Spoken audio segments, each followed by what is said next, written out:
Tony coming in a second. We're going to throw the video up, and we're going to go ahead and get started. But I got to tell you, it's a real honor to be among you guys. I am a millennial, so bear with me. That was way too loud. But nonetheless, when I was approached and they asked us about coming out and doing this, I was just really excited. To see people come in from Atlanta, from the East Coast of Maryland and DC. My sister's here. She never goes to anything, so I'm going to have to. Can you stand up? I'd like to embarrass her if you guys don't mind. Please stand up for a minute. Tanya Anita. Her name is Tanya Anita Lee. Thank you very much. Yeah. And to see people coming out, and I'm not going to say I always throw one of our board members or advisory board members under the bus. I won't do that today. But Danita's here, and she brought her daughter. So Danita, just like to stand up for a second. Thank you. Yeah, there you go. So we're going to go ahead and get started. I'm going to walk you through the agenda, and I'm going to turn it over to the CEO and let her do her thing. So if you want to talk to everyone, we're going to make sure we have the presentation.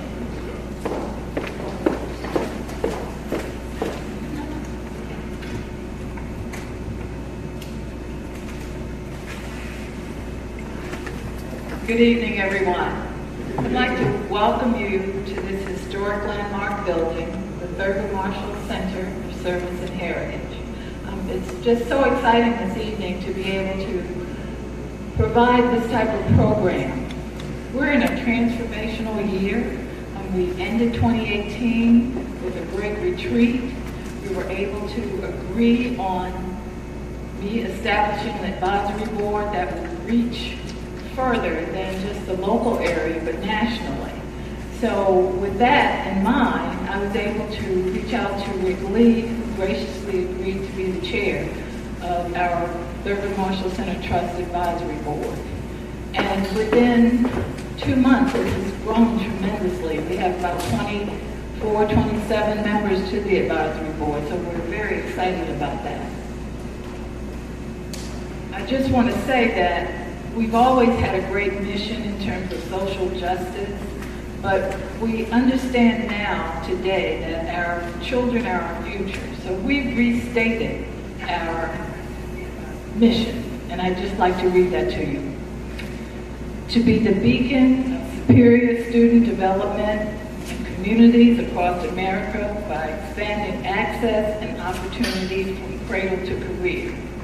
So I think that this is important with us positioning ourselves in that aspect, because we want to get these young people early so that they have an opportunity to make the right decisions. Sometimes we don't work with our youth for them to understand maybe they might want to be an accountant. An accountant works by themselves, basically. Maybe they enjoy being with individuals or people. So with this effort, we're going to be able to assist them in planning their future at a very early age and giving them an opportunity to excel and be excellent and hopefully pass the torch to the next student. Yes. One of the questions that we wanted to ask is set up for a second. Sure. And so while I'm doing that, I just wanted to share with everybody about the building and the hallway, sort of takes the house to make sure everything goes the directions and where to go. How many of you have been in the building before? Okay. And so for those of you who haven't been in the building,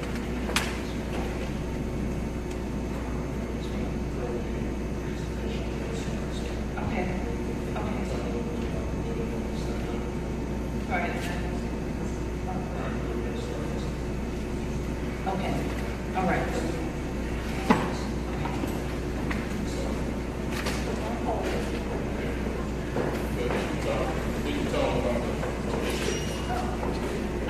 Rick wants me to give you a little history. Again, this is the first African-American YMCA in the country. You should know that many of the Black organizations were founded in this building. NAACP, the Urban League. Coach John Thompson was actually approached in this gymnasium while he was playing basketball, and someone was so impressed with him that they provided him a full scholarship to Carroll High School, so that's how he got his start. Elgin Baylor trained in this gymnasium. This was a place where when Black people came to Washington, D.C., they couldn't stay in a hotel, so they stayed here in the Y. That's just a little bit of the history. We're waiting for the program. I wanted to say that it's real important that you stay tuned, because with our program development and the things that we want to do and reach out across the country, we want you to stay connected to our social media and be able to know what's happening from week to week, month to month in terms of what we're doing. And we do have refreshments. You're welcome to get up now if you'd like and have something to drink or a morsel of food. But I think it's important now that I take the opportunity to bring up our esteemed chairman of the board, Attorney Robert Jenkins.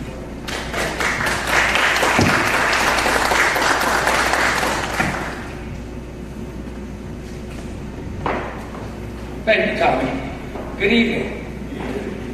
On behalf of the Board of Directors of the Thurgood Marshall Center Trust, it certainly is my privilege and my honor to welcome you all here to our center. You've heard a little bit about who we are and what we do. I'm particularly pleased to be here tonight for what brings us here on this occasion. I don't think that there's anyone in the room who hasn't heard of Thurgood Marshall and knows about the legacy of Thurgood Marshall. He dedicated his life to inclusion and diversity. I think every one of us in here have in some way, somehow been touched by his work and his efforts. Tonight, I expect that we're all going to learn a little bit more about the benefits, as well as some of the challenges to achieving true diversity and inclusion. It's an exciting time here at the center.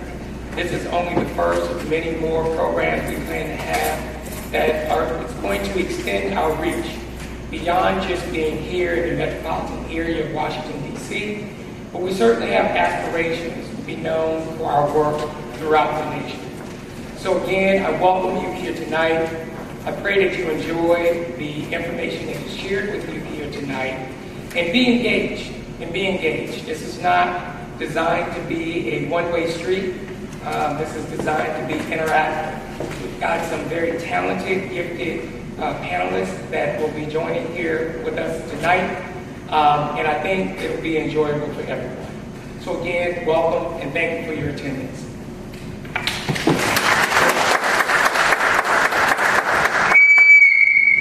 Do not put that mic in front of the speaker. Well, thank you for that. But before you go, wait, I got a question for you. I just recently learned that you were garnered a great opportunity, and I had to read about it in the news and watch it on television. So for those of you who haven't seen him, he's been very highly visible in the past month. So if you would just share with us in the audience, because I'm pretty sure I'm very proud of you, and pretty sure everyone else would. Okay, thank you, Greg. Let me see. Where do you want me to go? Well, there's two. yes. Well, I think I'm going to talk about that, and I think it ties in very well. The United States Department of Justice has an outreach to certain African nations where there is a program that is designed to help educate certain, what is commonly referred to as third world nations, about systems of justice and things that they can improve their own justice system. Well, recently I was identified by the Department of Justice to join a delegation that will be traveling to West Africa for that very purpose. We will be spending a week in Ghana, traveling throughout the country. There will be other delegations from other West African countries that will be there. I was invited in my normal daily life. I'm a criminal defense attorney here in the D.C. area and practicing criminal defense for about 25 years now, chiefly in U.S. District Courts, federal courts. I represent individuals charged with serious offenses as capital murder, often narcotics, trafficking offenses, drug importations, you name it. If they prosecuted in federal court, I defend it. So I'm very proud to be a part of that delegation. Look forward to it. Very excited about it. Well, hey, thank you. You guys join me in giving them a hand.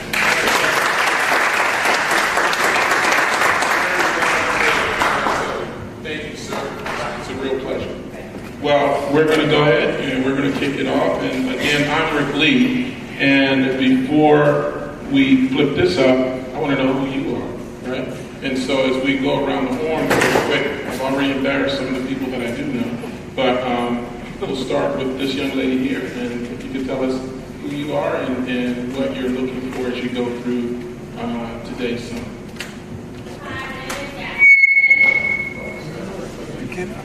Hi, my name is Yasmin Vick. I'm a third grade special education teacher working with Fairfax County Public Schools. I am here to learn more about the program and everything that comes with it.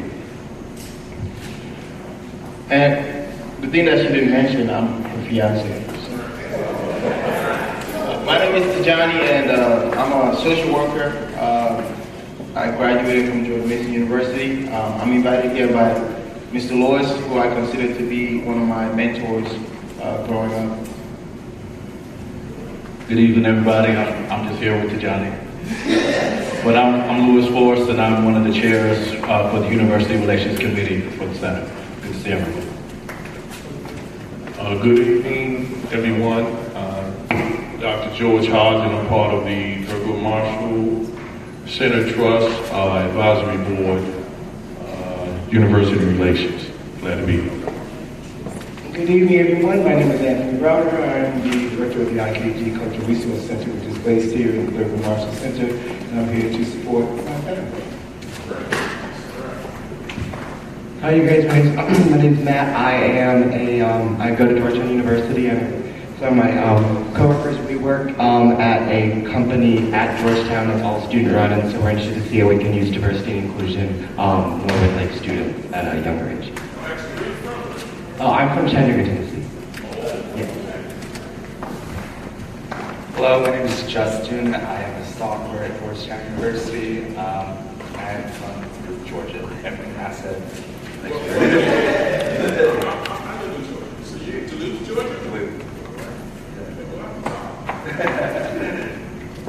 Hi everyone, my name is Ariadne Moreno. I am a junior.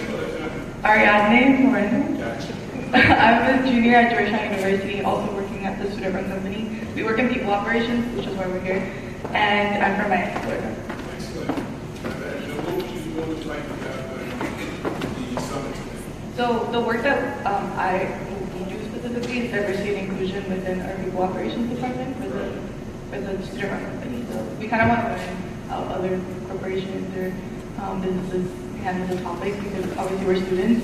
So we're particularly just here to learn and hear. Excellent. Thank you. Hi, I'm also a student at Georgetown University. I am the director of people operations, and so we're all within this organization called the Corp. Student run, and so just going off of what Ari said, we're kind of here just to learn a little more about diversity, inclusion, in a more professional setting, so we can hopefully implement that within the Corp. Oh, excellent. Thank you. And we'll go back. We'll go back.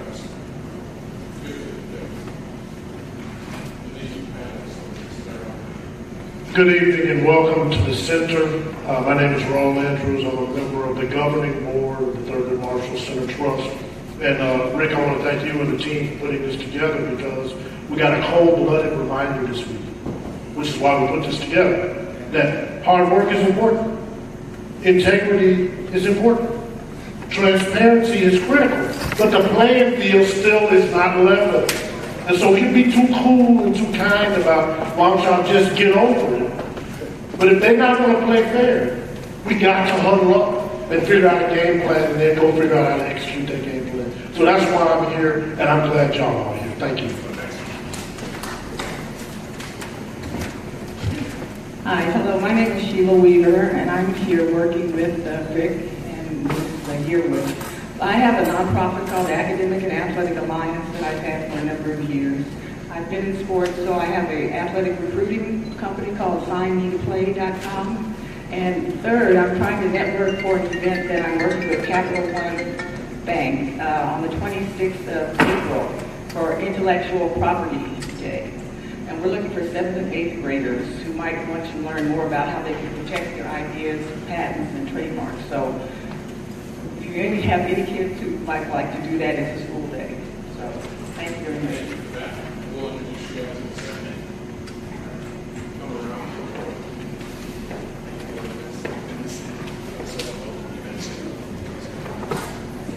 My name is Stacy Palmer. I'm a small business owner. My company is Executive Virtual Assistants, and I provide consulting services for the Marshall Center, amongst a lot of other small businesses and nonprofits in the city. And you look good in that purple dress, thank you. It's the wrong colors, but nonetheless. Good evening, everybody. My name is Lisa Butler, and I'm a member of the Board of Directors here at the Thurgood Marshall Center Trust.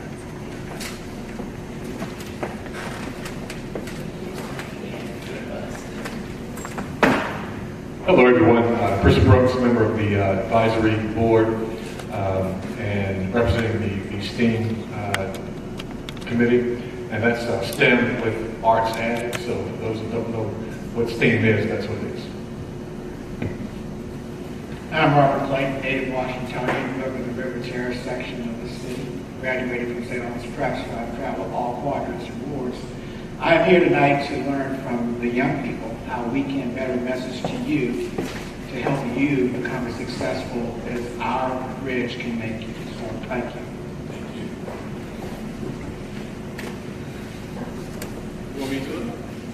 This is my sister, Tanya Needley, and I'd like to introduce her. She's here on behalf of me, and that's a great present because she hasn't done anything else with us.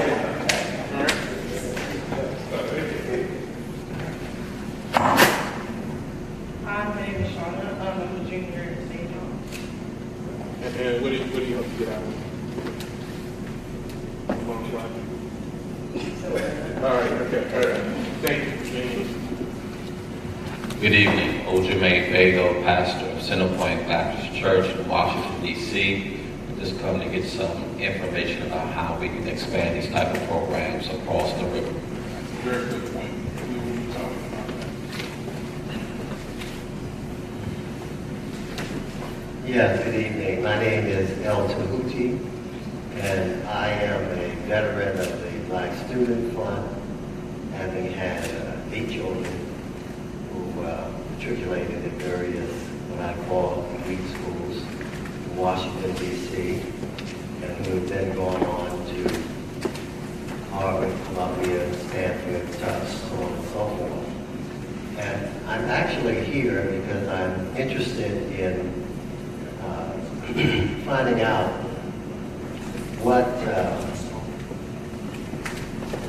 is the validity of the concern that's being developed now among people who are calling themselves ADOS, African descendants of slaves, who are saying that affirmative action has failed and it should be done away with because it has not provided opportunity to people of indigenous Africans,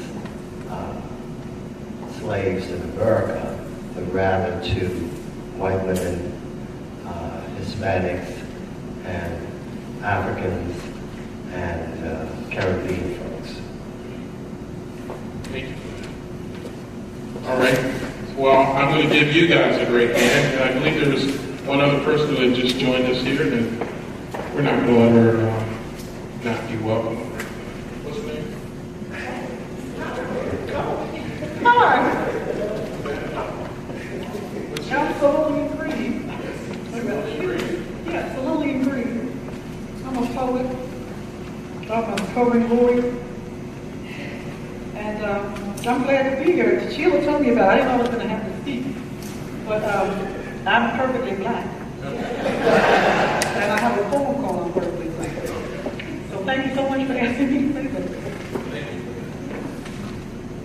Well, I'm going to ask the panelists to come up and take their seats. As we start the program, we're going to introduce them and move them through today's program. It's a pleasure and honor to meet you. I'm really proud and pleased that you've come out, especially from the perspective of understanding a very difficult topic that we have among us. We have very esteemed panelists, so if you want to come forward, sir, I'll have you sit here and I'll introduce each one of them here in a second. We're going to go down the agenda so that you can see who's going to be presenting today. I'm just going to let you know you've heard from our esteemed CEO, Ms. Thomasina Yearwood.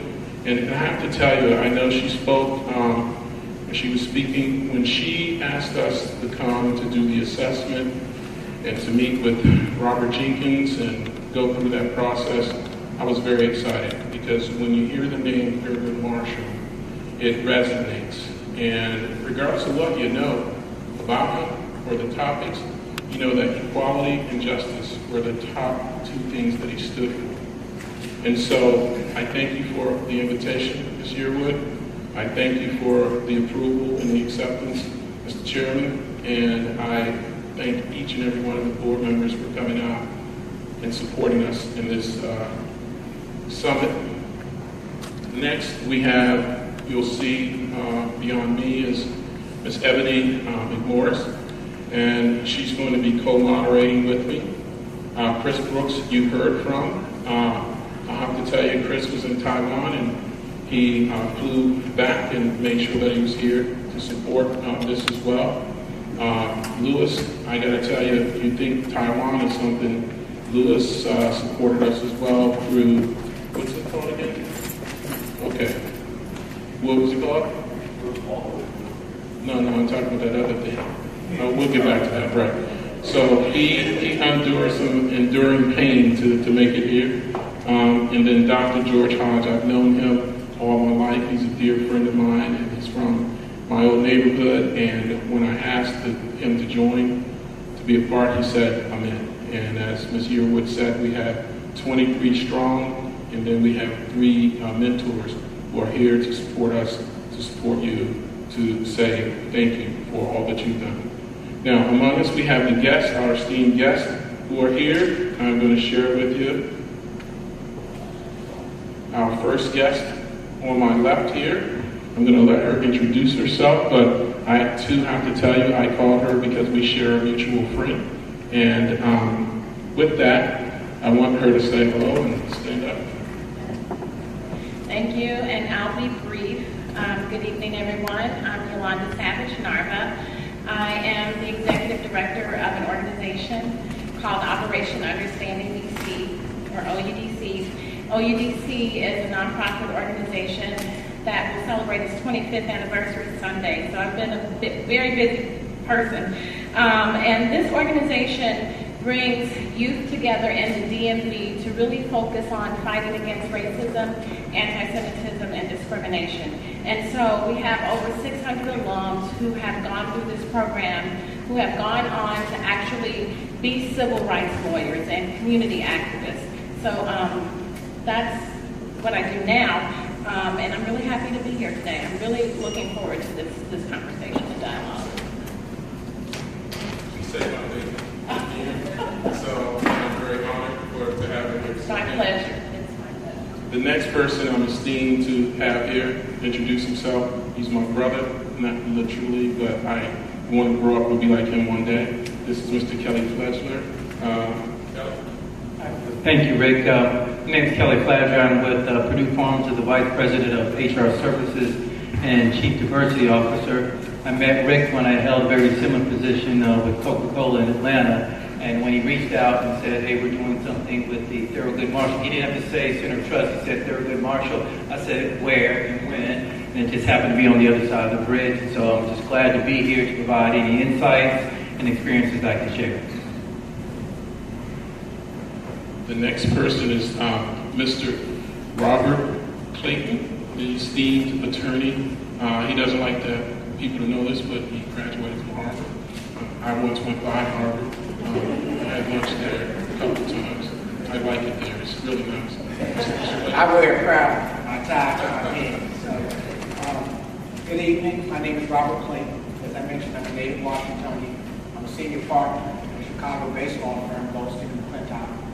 I have had a life as an associate dean at Tulane Law School for 9 years, so I can relate to what young people are thinking about in terms of advancing their careers through middle, senior, high school, and on to professional and graduate programs.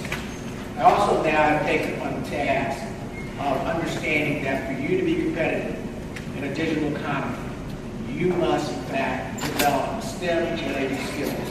And you must be a business value-added proposition to your presence in any organization, including one you create your own. There was an interesting start to this conversation, and that's what I look at these engagements. And I'd like to sort of put it right to the T. What we have learned over the last 2 days is what generations of African Americans who came to Middle Passage to enslavement to today is that we have to earn our way to our success. We have to light the candle to read to our success. We cannot fake our credentials and be successful. We cannot buy our way to the success that we have had. We don't name buildings and we don't write checks, we earn them. And so I think it's a lesson to all the adults in the room. It's a lesson to all the millennials in the room. It's a lesson to all the young people we want to influence. We have got to understand this is about us earning the right to be here. It is not about us playing it off like we can fake it. And it's not about writing a check to hope that somebody understands that you haven't earned it, but you now need someone else to fake it for you. So thank you for being with me this evening in this conversation. Thank you. We're esteemed to have you.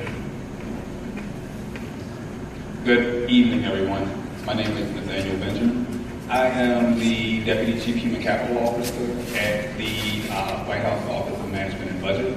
Additionally, I am the principal owner of Benjamin and Associates Consulting Group, which is a consulting firm which specializes specifically in inclusion, equity, and diversity.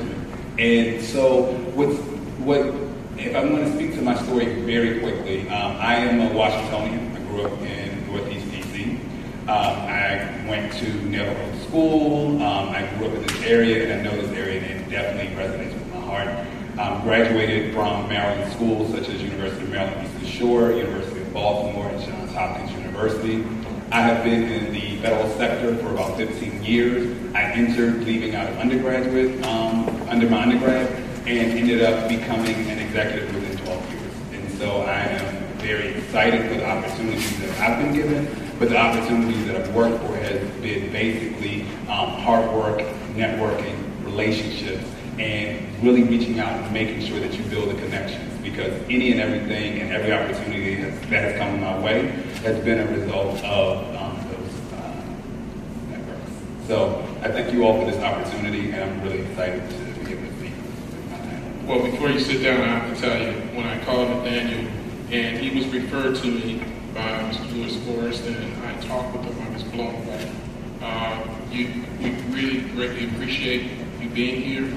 You've been a mentor in the community long before now. You've been a person who has been a mentee. And I would just say to you how excited we are to have you amongst all of us here.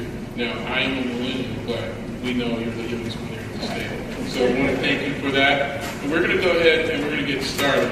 And as we were getting started, we went around and we asked everyone if we could identify those individuals who could tell their story and have benefited from the program as developing or emerging leaders. These are individuals who are young, recent college grads who've grown to a point where they have distinguished themselves in their drive, in their community, their social, and also their willingness to give back. And I'm going to share 3 of those young people with you. I'm going to see if I can make the changes.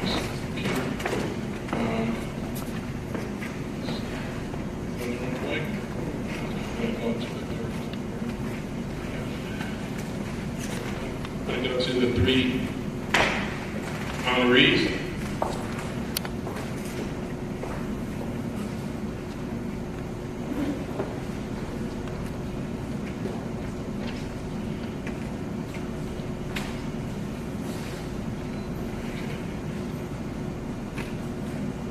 I'm going to introduce these three people. The first one you've met. I'm going to go down one.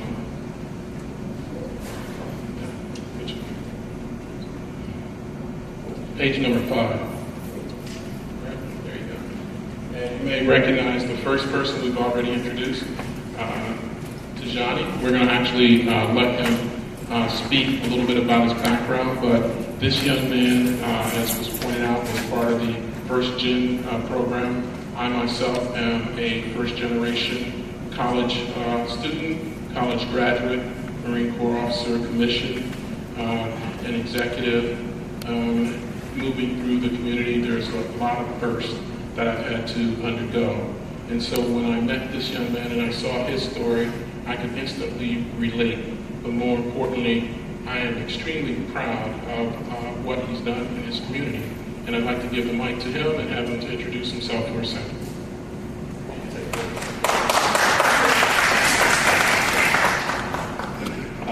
First of all, I want to thank everybody for being here tonight.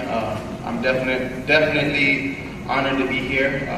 When Mr. Lewis reached out to me and asked me to come over here and speak in front of you or just share my story, I was like, yeah, absolutely. Because when I was in high school, I remember receiving $1,000 scholarship from the Thurgood Marshall Fund. I went to, back then my high school was called Jeff Stewart High School, named by the Confederate Army back in the day. And just recently they changed the name to Justice High School, and I'm pretty sure that the conversation was surrounded around Justice Thurgood Marshall and other people that have made an impact in this country. So just a little bit about me. I am, like Rick was mentioning, I'm a first-generation college student.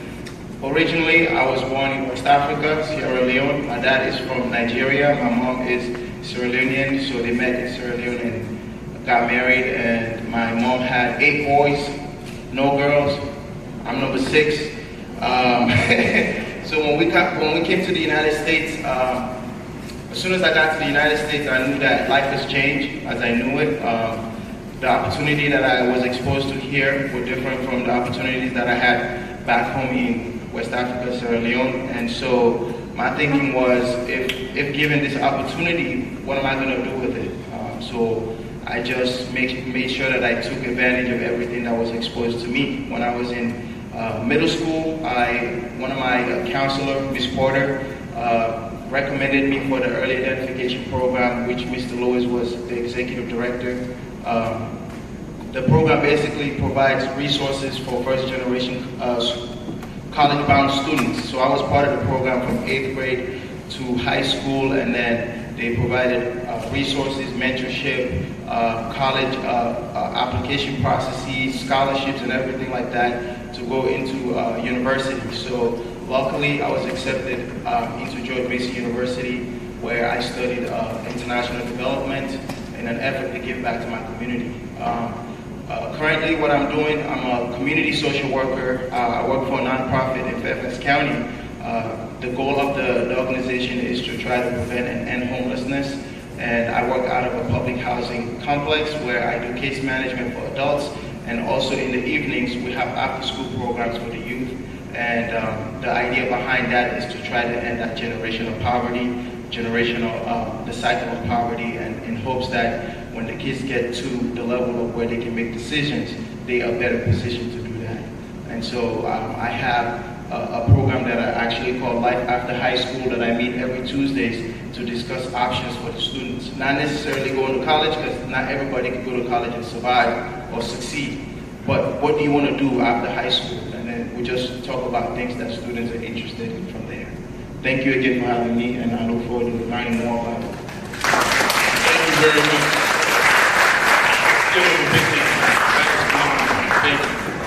The next 2 people, Amber Henson. Amber is a dear friend of mine as well.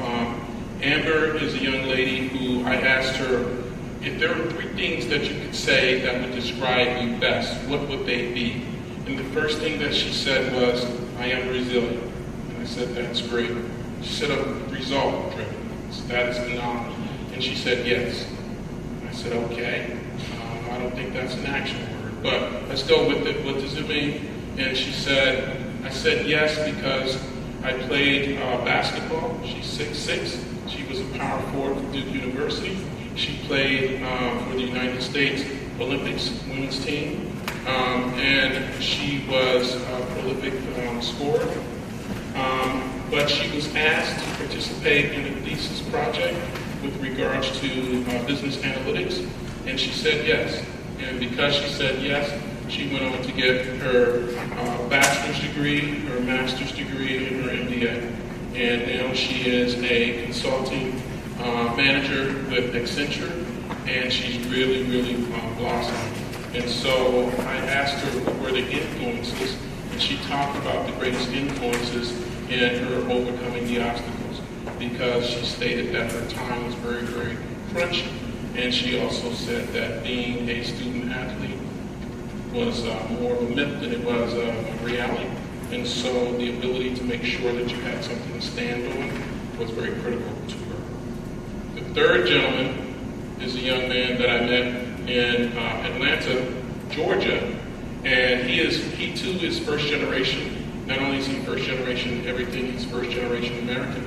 And I saw him one day, a friend of mine who runs the regional offices for Enterprise told me that this young man is a rising star. And I went to meet him. He was washing cars in the back of the building. And so I said, are you the general manager for exotic cars? They have Bentleys, Rolls, they have all the cars that you see these guys up here driving. I'm not going to say no names. But very great guy. And then he told me about his background. He said that his mother instilled in him that there is no job or anyone that he should be responsible for, that the job he hadn't done himself. And so he made it a point of doing that job, every job in that building. I was so impressed. So I asked him to tell me more about his background. I spent the time with him, and I found that this is a young man whose leadership and his abilities are going to take him very far, and he's committed to communicating to us and supporting us as well. Having said that, I'd like to give all of these young people a hand, and you guys really stand out, these young men and women from Georgetown, but let's give them all a hand. Thank you. I'm going to play the first video. I just want you guys to see this and want you to know that I am also, again, as a millennial, I'm also a father. I have 3 children, and of my 3 sons, 3 of them.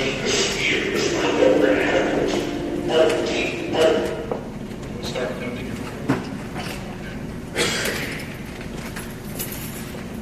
This is a message that I've shared with them from day one. Our deepest fear is not that we're going to have this. Our deepest fear is that we're powerful beyond measure. Beyond measure.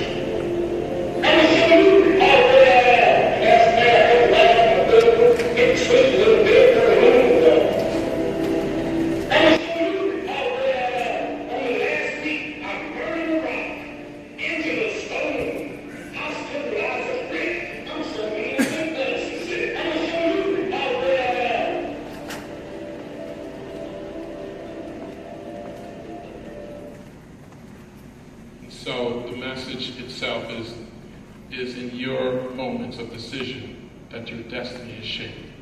I like the point that they make. I'll show you how great I am. And you'll see in the next message, there's a young lady who'll play that one. And she restates it or recants it very well. So I just want to make sure that we know this message too.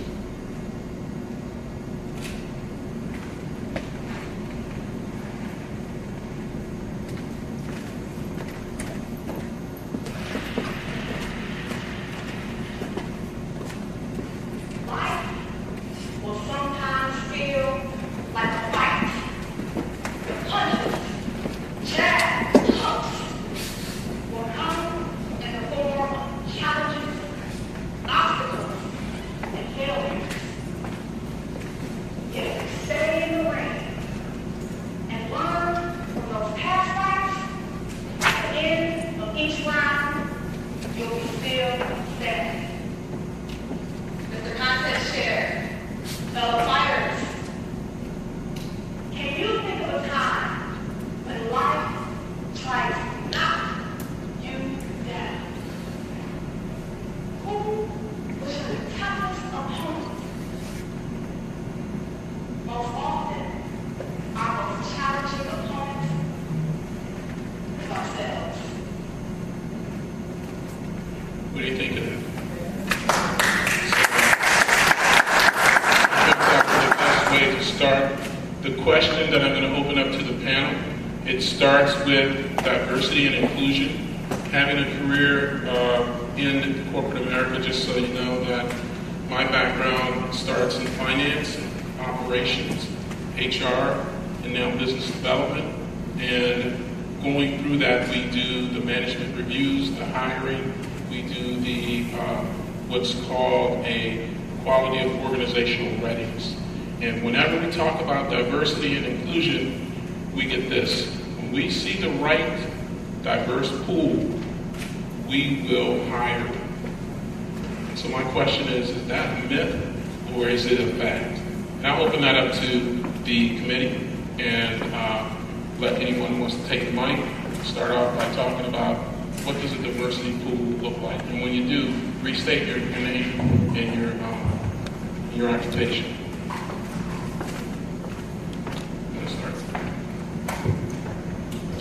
My name is Robert Clayton. I'm a partner at Goldstein McClintock, which is a major law firm based in Chicago. The issue of what is right is really an issue of who is the beholder of your beauty. Because if in fact you are a person of excellence, if you are a person who's knowledgeable of the culture of the organization that you choose to be a part of, the opportunity that you choose to grasp, you are the right person for the right organization. And you have to look at it from a reverse side of the script. And that is, look at your value-added proposition to the organization that defines your purpose and not defines who you are. We have Kelly. Yeah, Kelly Fletcher with Purdue Farms.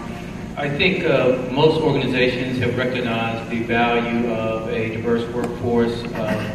We've talked about it and heard the numbers that the more diverse the workforce, the higher the profits for publicly traded companies, you get more diversity of thought. I think the challenge is that it's kind of taken a pendulum swing where people have focused on diversity and more diversity of thought and less on representation. We find that C-level suites, and the higher you go into even boardships, that there are less people of color and women in those spaces. And those numbers are attributed to that same fact that the more people of color and women that are on your boards, the better performance that you have from a numbers perspective. So I think that organizations are doing a better job of hiring people through diverse programs, whether it be going to HBCUs or programs that focus on people of color and women. I think the challenge is, and I've seen personally, is that once they're there, they lack the ability to grow talent and develop that talent. And you find frustration from those people that are in the organization that they choose to leave. Questions on that?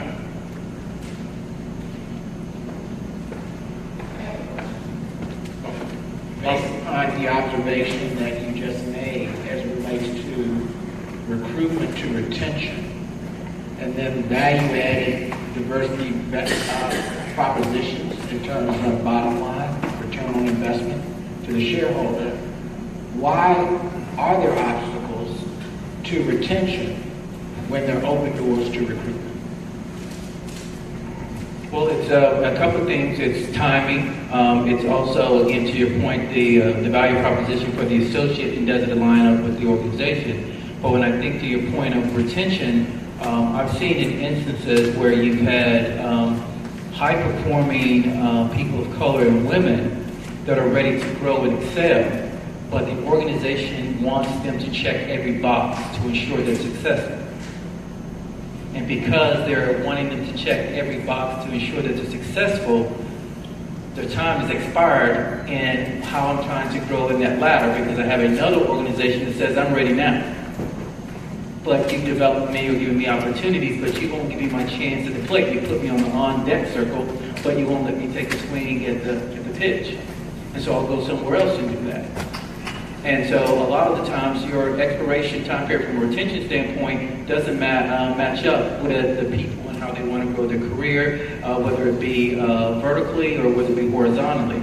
And for those that are in the corporate space, there's always this challenge of saying, hey, my career must be going vertical, when not recognizing that your growth through your career will sometimes exponentially increase when you go horizontally and become more well-rounded. So I think from a retention standpoint, it's timing. I think also it's having the right people in the organization that understand the ecosystem and the cultural norms for that organization, and how do you navigate through those things. And sometimes they don't marry up, and a lot of times they don't marry up.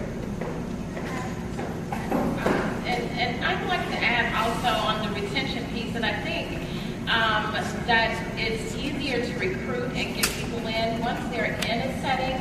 I know personally I've experienced the nuanced unconscious sexism and racism that can kind of discourage people from staying in a position for a period of time, and then they start seeking other positions elsewhere, because although you may have a title and you may have been welcomed with open arms into the position, once you actually start navigating it, kicking in your diversity of thought, trying to really make some changes, I think from my experience that's challenging and threatening to some, and that's when people say, I've actually reached my ceiling here and I have to move on.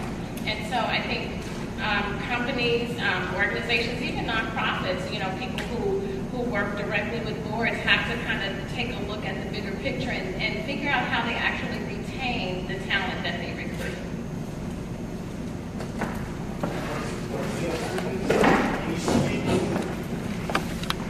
Can you speak to the distinction between representation and inclusion? Anyone? You want to speak to that as well? Well, I'll give you my definition. One of the things that some organizations are pivoting towards when they think about diversity is diversity of thought. You can get diversity of thought in a homogenous type of ecosystem. So if it's all white men from different backgrounds, you still have diversity, but you don't have representation. And when you don't have representation, then that homogeneous thought process has a ceiling to it. I.e., you see the things that go on with the fashion brands of a Gucci or an H&M, because they had diversity, but they didn't have representation. And then when you get to a point of representation, they may have had people of color and women in those positions, but they weren't inclusive, meaning the people were at the table, but they didn't feel included enough to speak up that says, you don't put a little black boy in the coolest monkey in the jungle t-shirt. And so what we have to do is educate and share with people. So at Purdue, when I arrived, they were already on a diversity inclusion path, but they weren't growing the numbers from a representation standpoint. And so as opposed to looking at it at a holistic standpoint, when you have 70% of your population being people of color and 40% of the population being women, but once you get to the senior director level and above, those numbers drop down to 19 and 11. And so what happens is you come in from an organizational management trainee, or come out of college or an MBA program, and the first thing you do is look up and no one looks like you.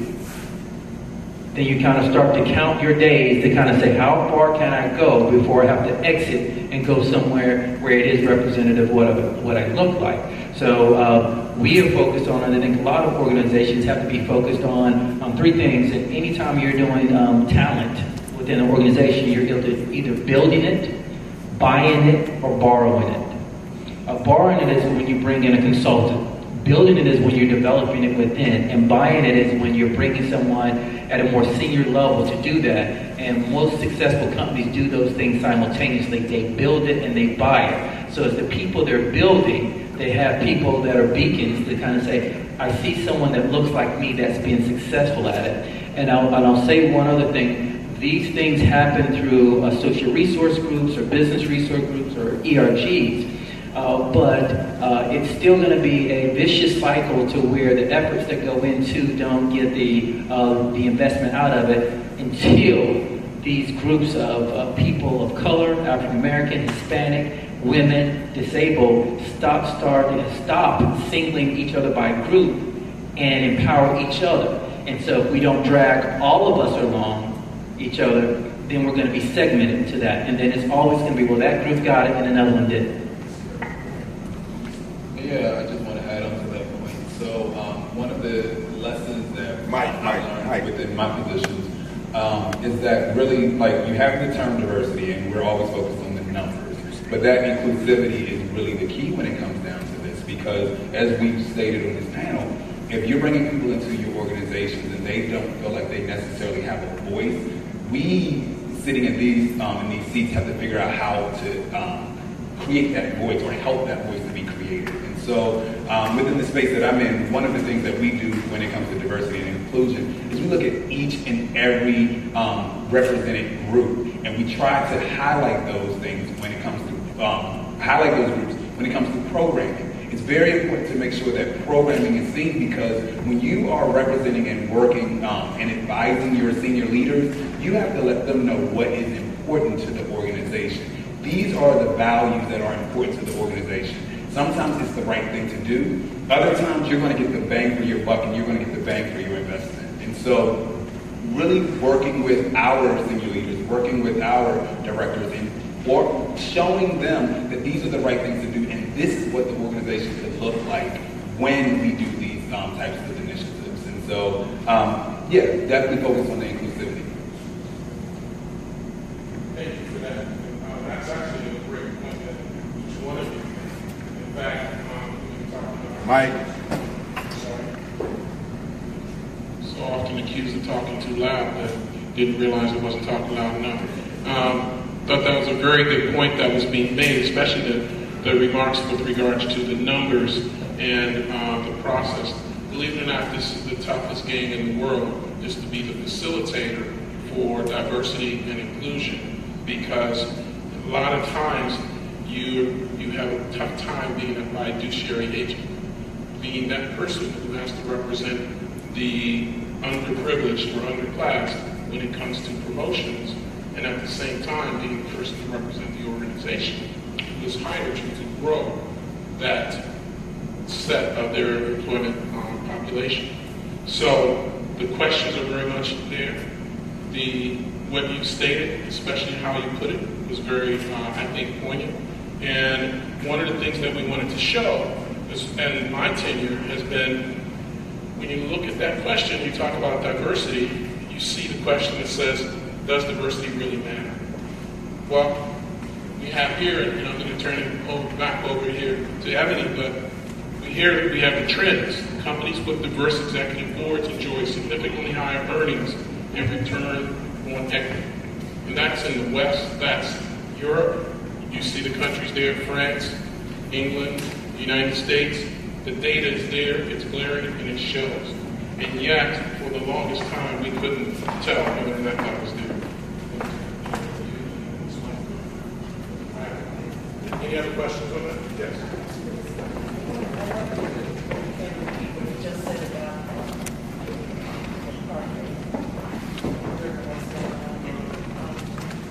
and then I have two questions regarding. So, Ebony, can you share the numbers on? I was going to ask you, can you come help me? Because I'm on your computer trying to figure out where it at. Okay.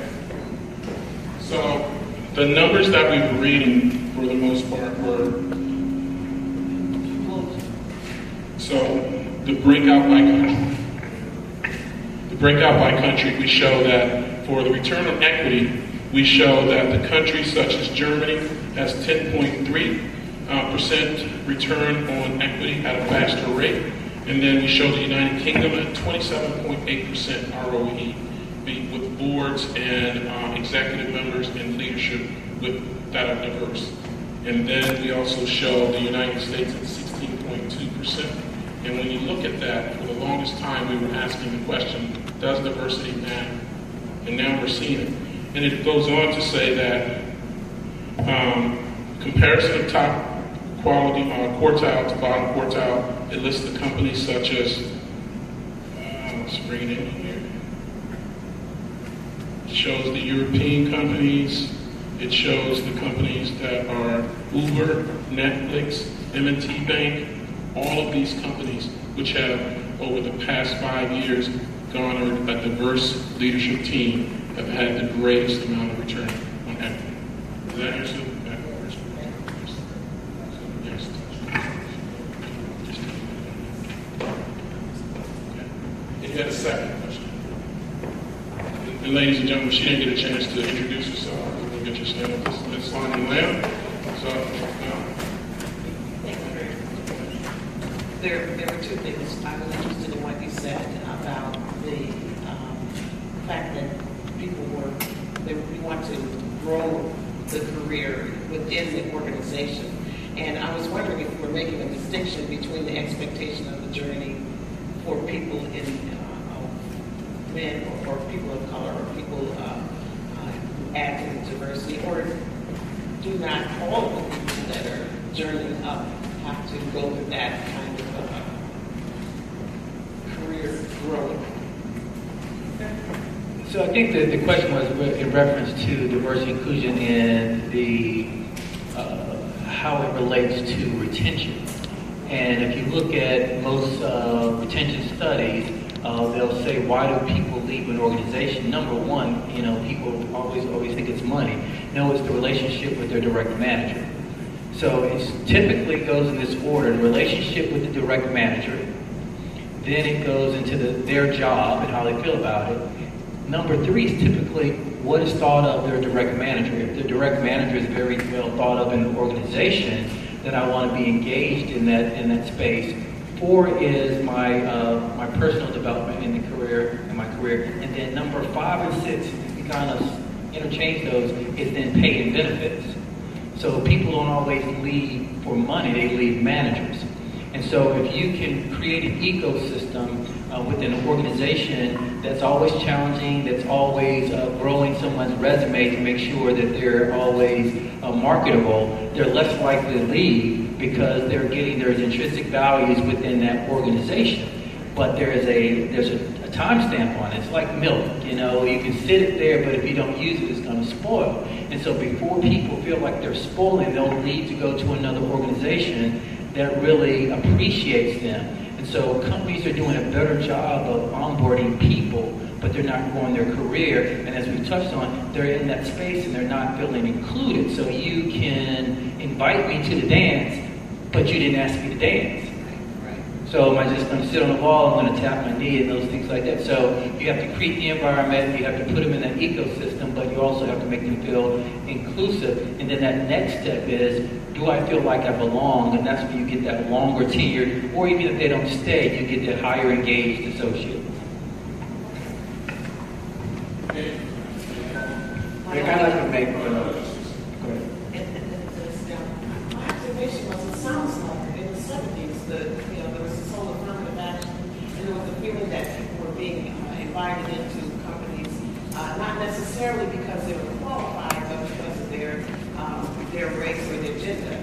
It sounds like that's not the issue of qualifications and ability is if not gone, but far less the question as it is what you do with the talent once it comes into your organization. And is that what's going on? Do you feel like it's more of a level playing field? I think there's still a challenge, particularly when you set representation goals. particularly when you're trying to get into the decision-making roles at the director, senior director, and vice president above, is that when you want that representation, particularly if you're trying to grow the representation that's representative of your people in the organization, as well as who your consumers are. You don't want to necessarily be in an organization that is so homogenous it doesn't represent the ideas and thoughts of the people you're trying to sell to. But it does come up. You do have people that push back to kind of say that these programs are only for, the protected class. But you have to educate them through things like the unconscious bias training, micro inequities, and sometimes, not always, leaders get an understanding that the same thing that they're fighting against they inherently had through privilege. And so until they're able to recognize their privilege, they don't necessarily acquiesce to why are these programs available.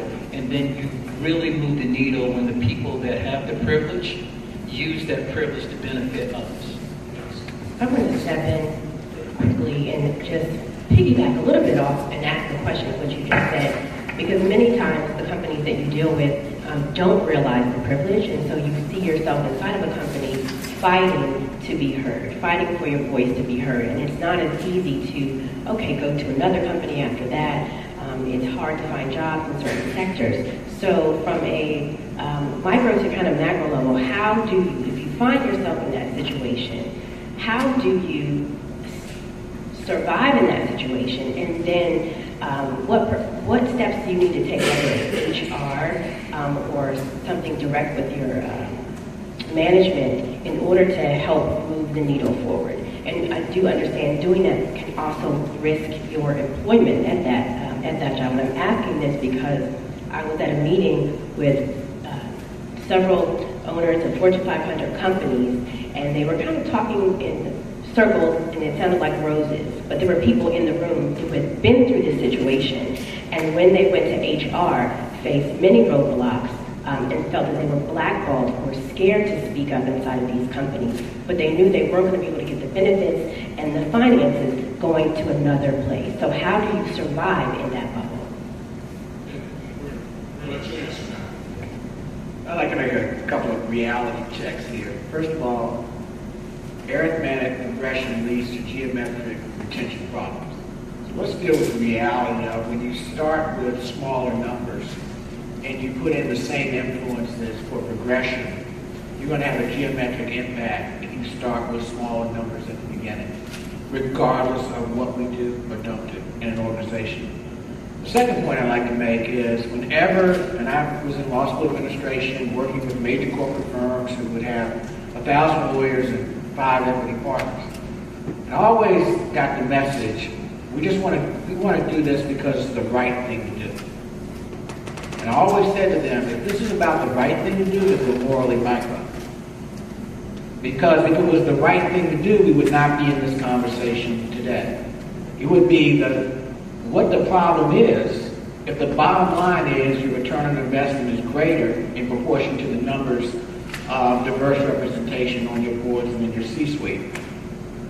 Having said that, it's very interesting in being in this space and listening to the conversations around Fortune 500 corporations and who are the CEOs and the COOs and the CFOs, and sit here in Bowen knowing that within a 20-block radius of this YMCA, every business was black-owned. And there were not issues of, is this a diverse organization? Is it an organization that represents the community of consumers and the residents of Charlotte? And so I think we have to also articulate the benefit of entrepreneurship, the benefit of creating our own opportunity within the space and within the intellectual capital that we've gained, and the opportunities to learn at someone else's expense. Can we return that investment to our own communities and be entrepreneurial enough to take what we've learned and create institutions that are reflective of who we are and the value we have, as opposed to the frustration that comes from knowing I am not going to be 6'3", rock-jawed, and white male, and that is a representation of the majority of the Fortune 1000 CEOs. And so to that degree, degree. Then it becomes to the point of understanding, do you understand the culture that you're introducing yourself to? When you represent to the company you wish to work for the company, have you really understood how that company started? What was the essence of its business purpose? And do I reflect at this point in time that same essence? Because if you don't reflect the beginning, you won't be there for the continuity of that company in terms of sustainability.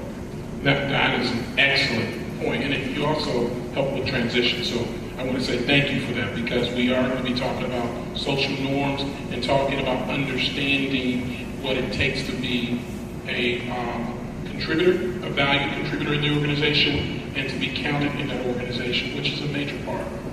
I did want to try to redress your question, if I could. Maybe I should stand up, because I want to ask you guys a question as well. And her question that she asked before we went on this, because I want to go on a topic to see what you think. Her question was, well, when you look at the numbers and you look at what they say in the meetings, and we started out with that question, is the reality of diversity and having the right pool in the competitive pool, is that a myth or is it a fact? And so the question that I typically ask is, what does it take to compete for these entry-level jobs into these roles, for the jobs that take you into emerging managers and leadership, that take you into senior manager and senior leadership roles? And so that's something that we really truly have to understand. Because we all went to college, I was there, but so we all went, and when you go, you have to understand the criteria. And when you look at the criteria, you don't really see it. You see all the case studies, and they're great case studies. Even though I've only been to Harvard once for lunch, but I have friends who went there, and their case studies are really great. We've done 3 white papers on diversity and inclusion with Honeywell when I was there. And I will tell you that your contribution, what you contribute, matters most. And Robert said it just a second ago, and we're going to restate it, but the biggest thing that you're going to have to overcome, whether you're an entrepreneur or whether you're in a corporation of Fortune 500, is you're going to have to be able to market yourself, because perception matters more than reality. And so your contributions are going to be determined and evaluated on 2 different levels. The first level is going to be the criteria for selection, the criteria for promotion. You're going to see it and you're all going to check the box. But behind closed doors, we're going to evaluate you on social norms and idioms and how well you conform. And there are a lot of factors that you will have to know in order to compete. And we're going to talk about that in a second. But I did want to address that, because you do hear that question a lot of, do the numbers matter, do the people matter, or does it matter? And corporations today are using a formula called QOR, Quality of Organizational Readiness. And when they look at that, they look at where they are today, and they're not looking at diversity.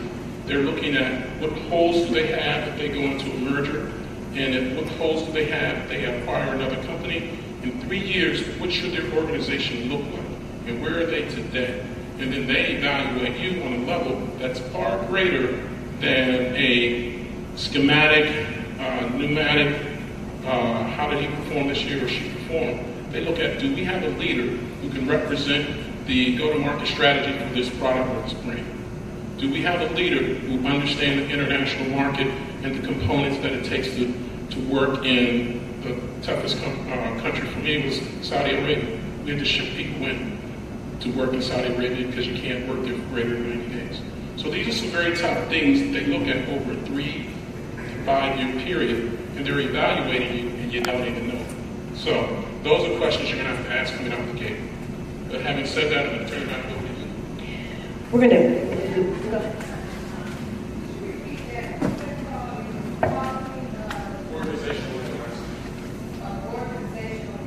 QOR, Quality of Organizational Readiness. They do the what-if scenario. They say, if I buy your company and I divest this piece and I go to this core, what does my organization have to look like in order for me to compete in that market? And then they determine, can I take the existing people I have and develop them to this level, or do I have to go recruit?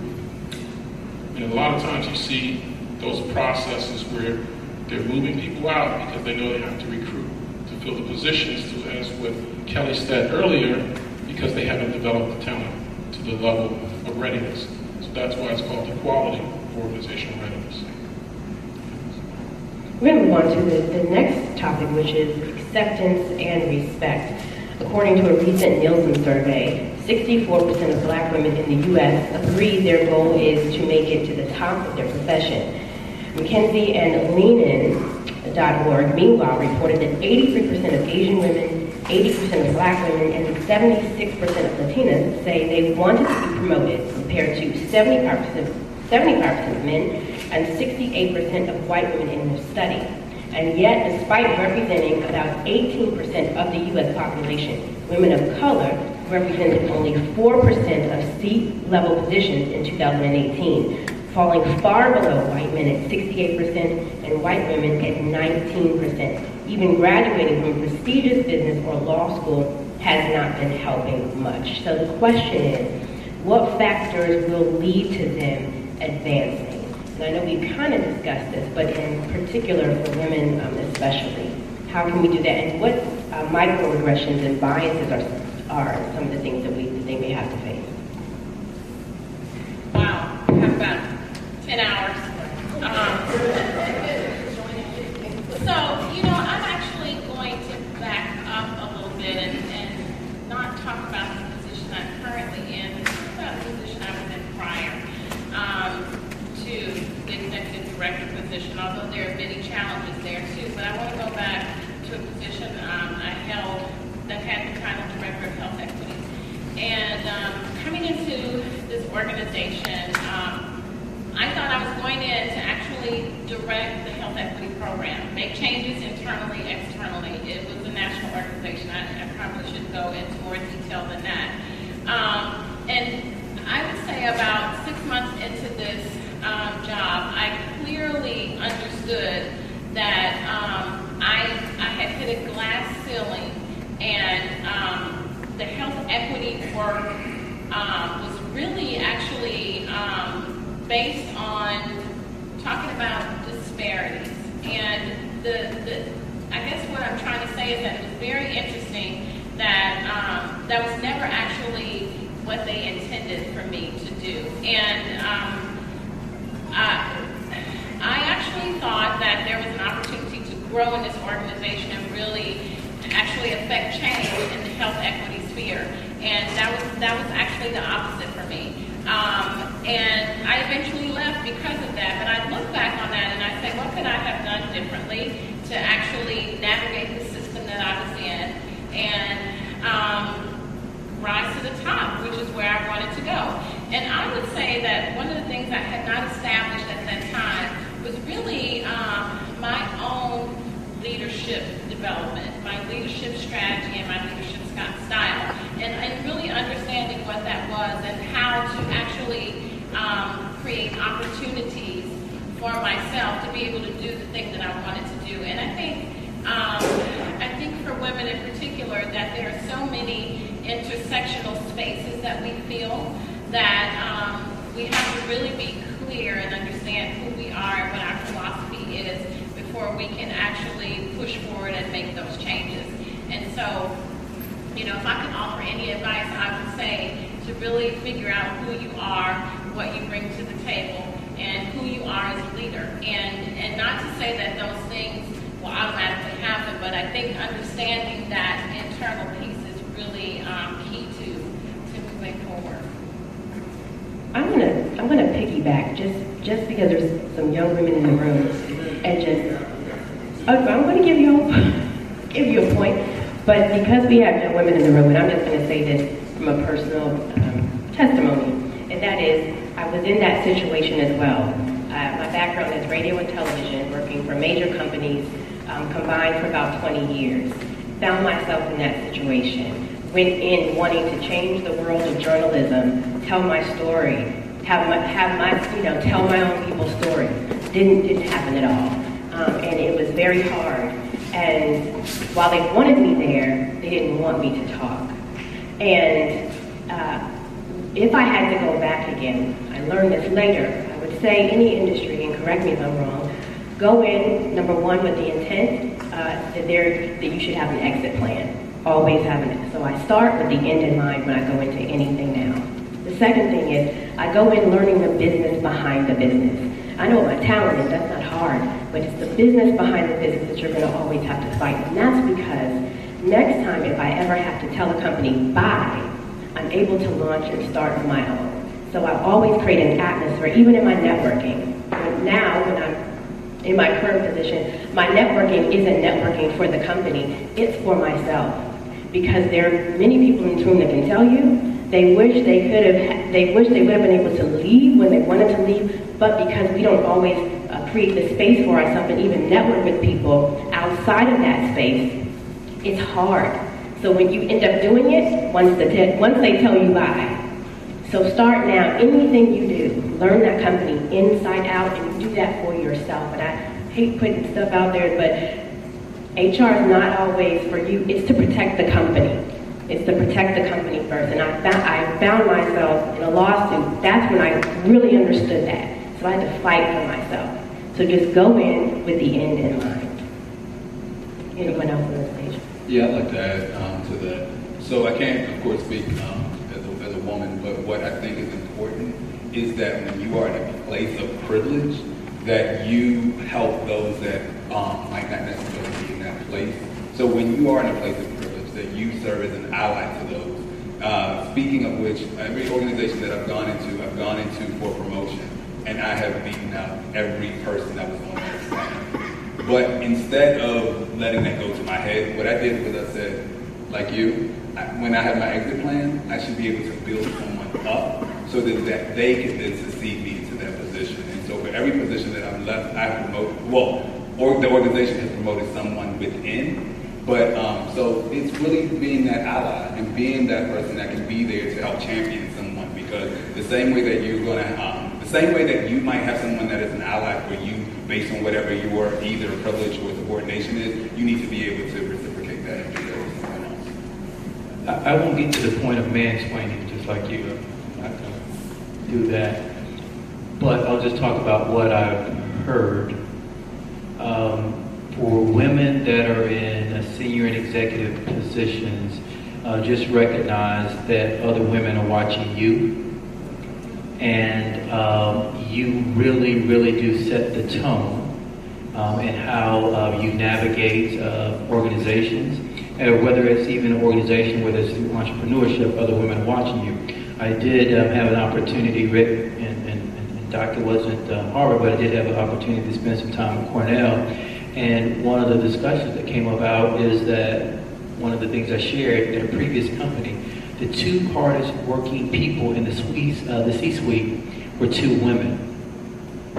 We had an opportunity to promote someone to that level, and the feedback was, I'm not willing to give and sacrifice like they are, so I don't want it. That was not a negative, it wasn't necessarily a positive, but the point was is that none of the men were working as hard as these two women.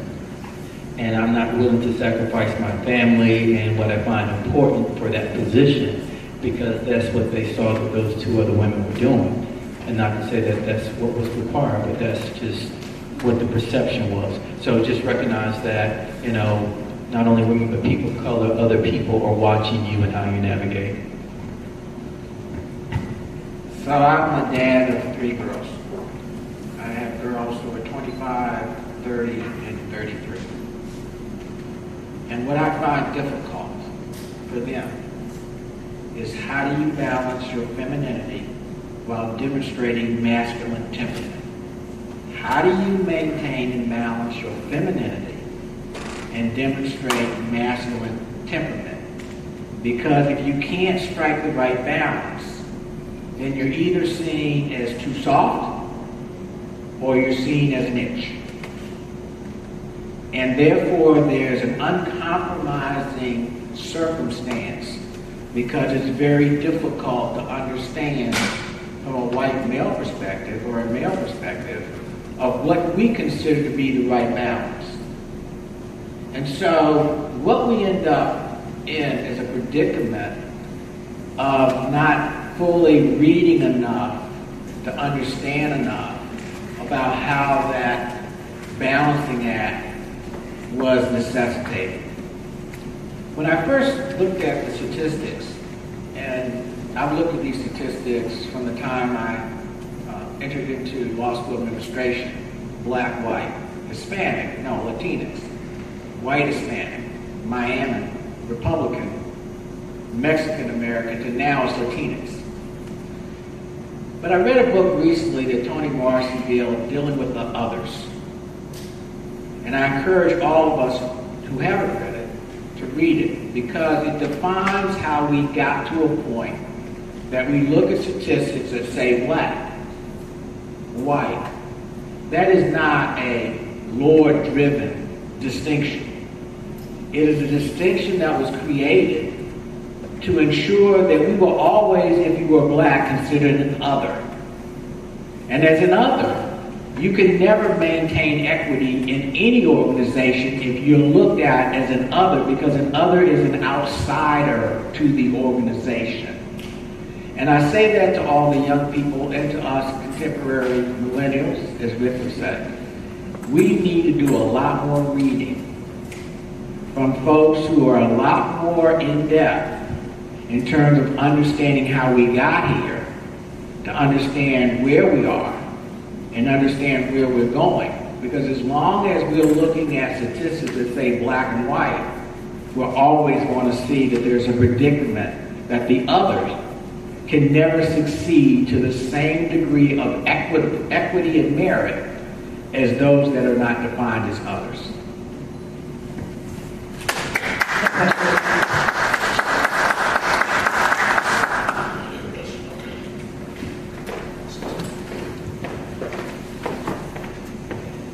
Thanks again. Well said. The one piece of advice I would give young women professionals and mid-career professionals: apply for the damn job.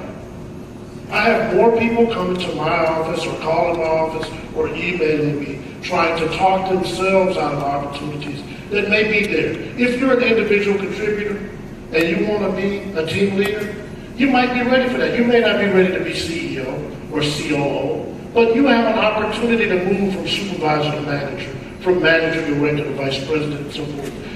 No men come to me saying, hey, I saw a posting, do you think I should apply? They just apply and start going through the process. That's why this brother can tell you he beat everybody, because he didn't talk to the board to say, hey, can I have a courtesy interview with you? And then I'm going to talk you out of thinking I'm capable for the job.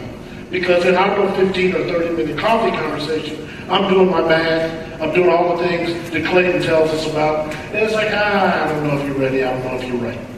So, be right for the opportunity, prepare yourself, but the reality of it is, only you can decide once you're already on the inside, is it time to move up, is it time to move over, or is it time to move out?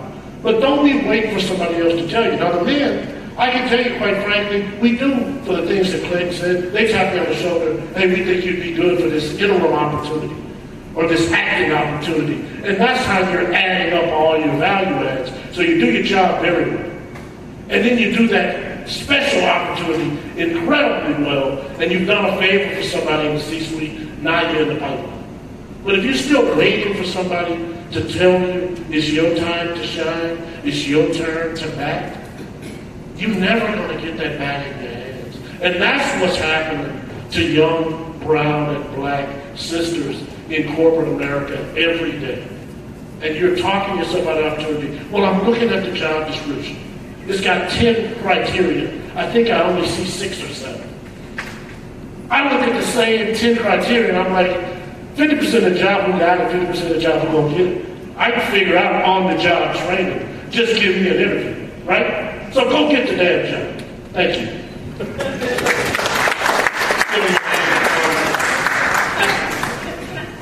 Go right ahead. Really quickly, I just want to say that I want to push back on that a little bit, because I want to go to the why, the root causes of why young women or women, regardless of what age. I'm going to ask you one thing. We're going to do an intermission, and I want people to go get something, take a refreshment, have something to eat, and then come right back. You got it. You can do all of this, because I want to hear the rest of this answer. Take your time. You got 3 minutes. Okay, let's go. Thank you. Thank you. I just wanted to push back on that a little bit. So she took your advice. So she wasn't asking for my permission. There you go. Because we need to look at the root causes of why a young woman or a woman of any age is not pursuing these things. It's definitely not because they aren't talented and don't have the skills and the education to do it. So Always have more education. that's right. They're overqualified. Black women are the most Educated group in the U.S., statistically speaking. And the fastest growing group of entrepreneurs in the U.S. So thank you. So we have to really get to the root causes of things and look at how women are treated differently, how women are viewed differently from men. And, I don't want to get into a comparison between men and women, but I think when we're thinking about pursuing, positions that are higher or doing those things, that we really have to look at why women have those mental barriers about moving ahead and doing that. And addressing those things, I think, early on to really understand who we are and how we are equal and how we can actually, rule this world. And I think women have to get that self-confidence. And men are part of that process for us. I mean, it's really important for women to uplift each other, but men have to do that as well. So I just want us to just pause a little bit and think about the barriers and the roadblocks, I think, that women have to overcome that are much higher and much more substantial. And the statistics bear them out. You're just looking at that page, you'll see that. Before we leave, I want to, and it's so funny you said that about discovering who you are. Before we have people go, take a quick intermission. I just want to leave you with this, and this is from Ralph Waldo Ellison, best known for his novel Invisible Man. If you haven't that read it, you must read it. And in it, he says, in 1953, he wrote this. He says, "I am invisible. Understand simply because people refuse to see me. Life is to be lived, not controlled, and humanity is won by continuing to play in the face of certain defeat. When I discover who I am, I will be free."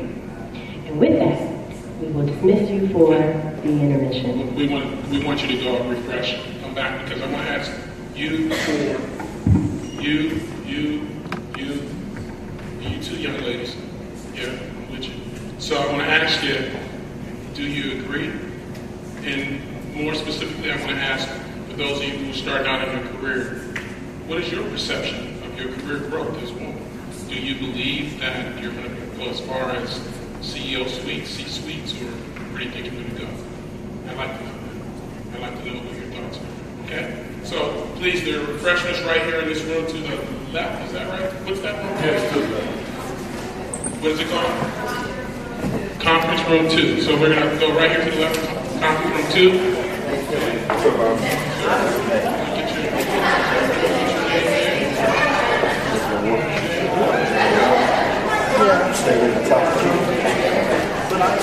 I don't leave home without my water. And I thought we just had somebody.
good?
Sorry about that. I'm going to let you guys get back. All right. Is that right? What can you say about this young man?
I'm gonna grab some real quick.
April the 8th.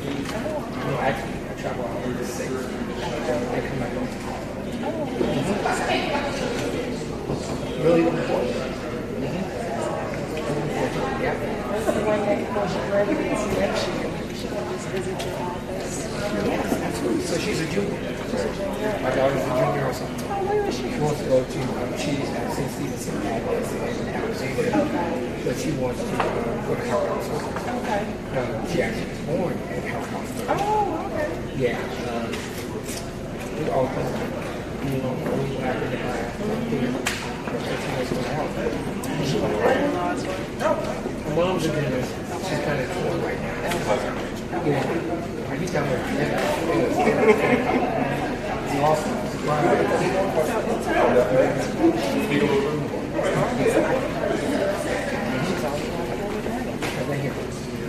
I mean, elementary school. You do it. You got nice to see you.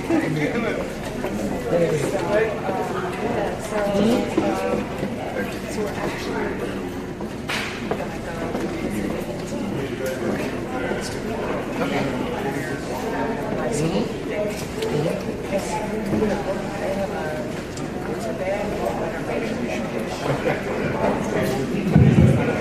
Okay, so we're starting up. So we would click the lights, but we were asking everybody to come back in. Okay.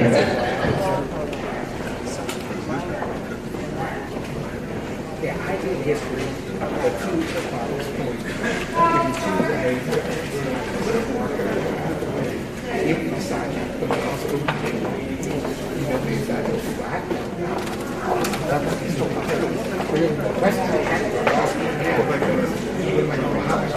I don't want to teach you. So what do I do? So I got back to the plan. You got nowhere to go. If you go to law school, you ain't have math. Crazy. Law school is really dumb. That doesn't mean you're going to law school. Okay, back to law school.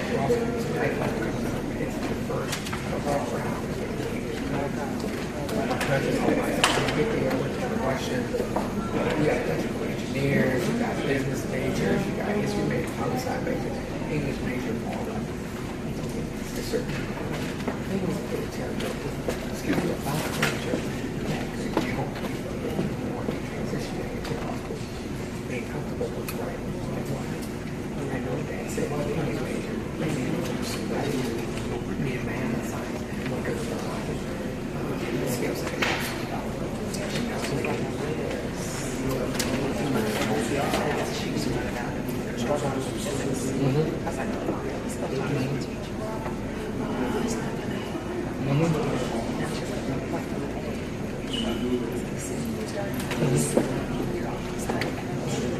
One thing I did notice as a reporter with those kind of hard sciences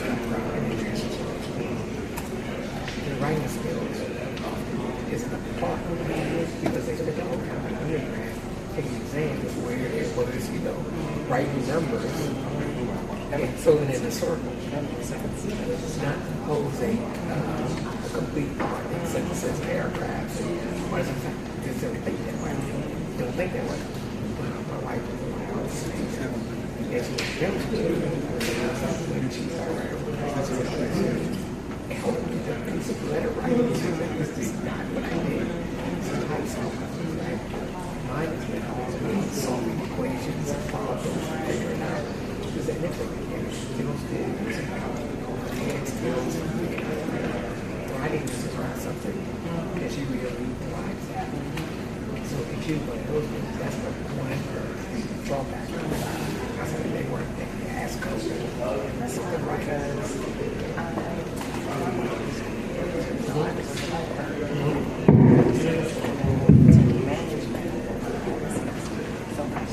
Okay, we're going to go ahead and get started so that we can get you guys on your round. I will state that once we wrap up here, we will be socializing, and you'll have the opportunity to grab some stuff. So feel free to do that, and we'll make sure that everybody's set.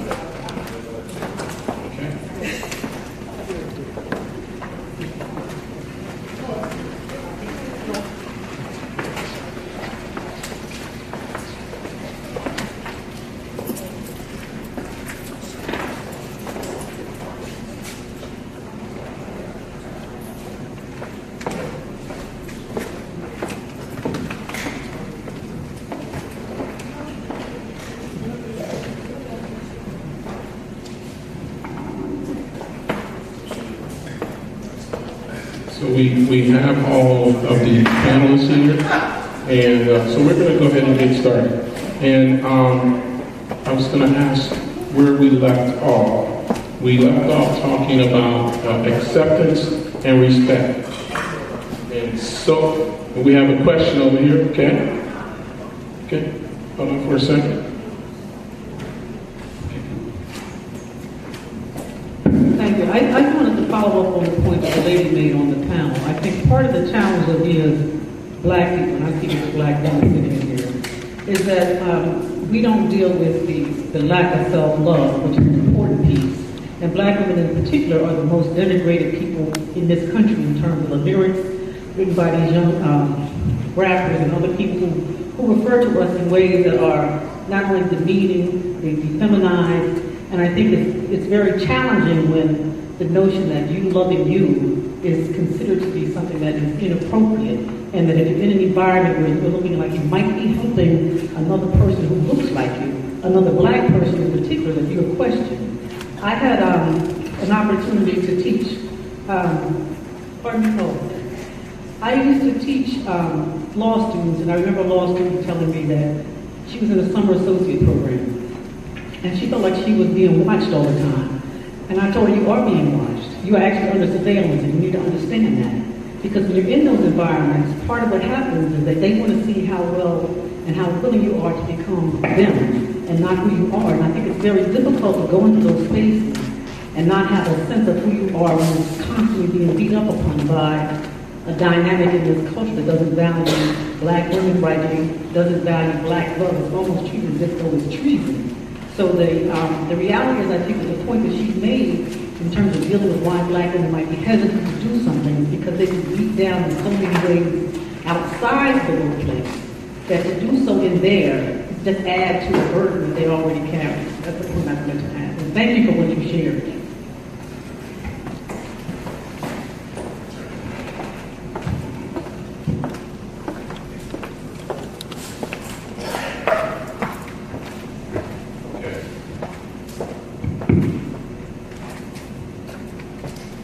Want to use this one?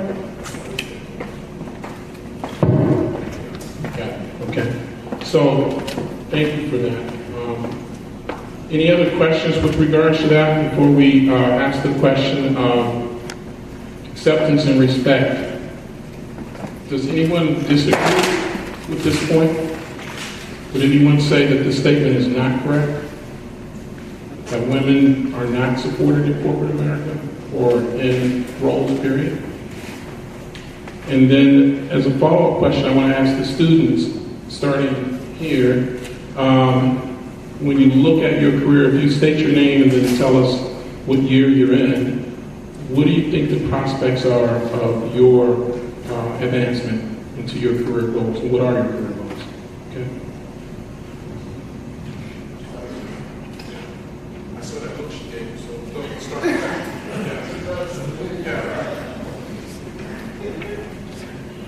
Okay, so I'm Kat, and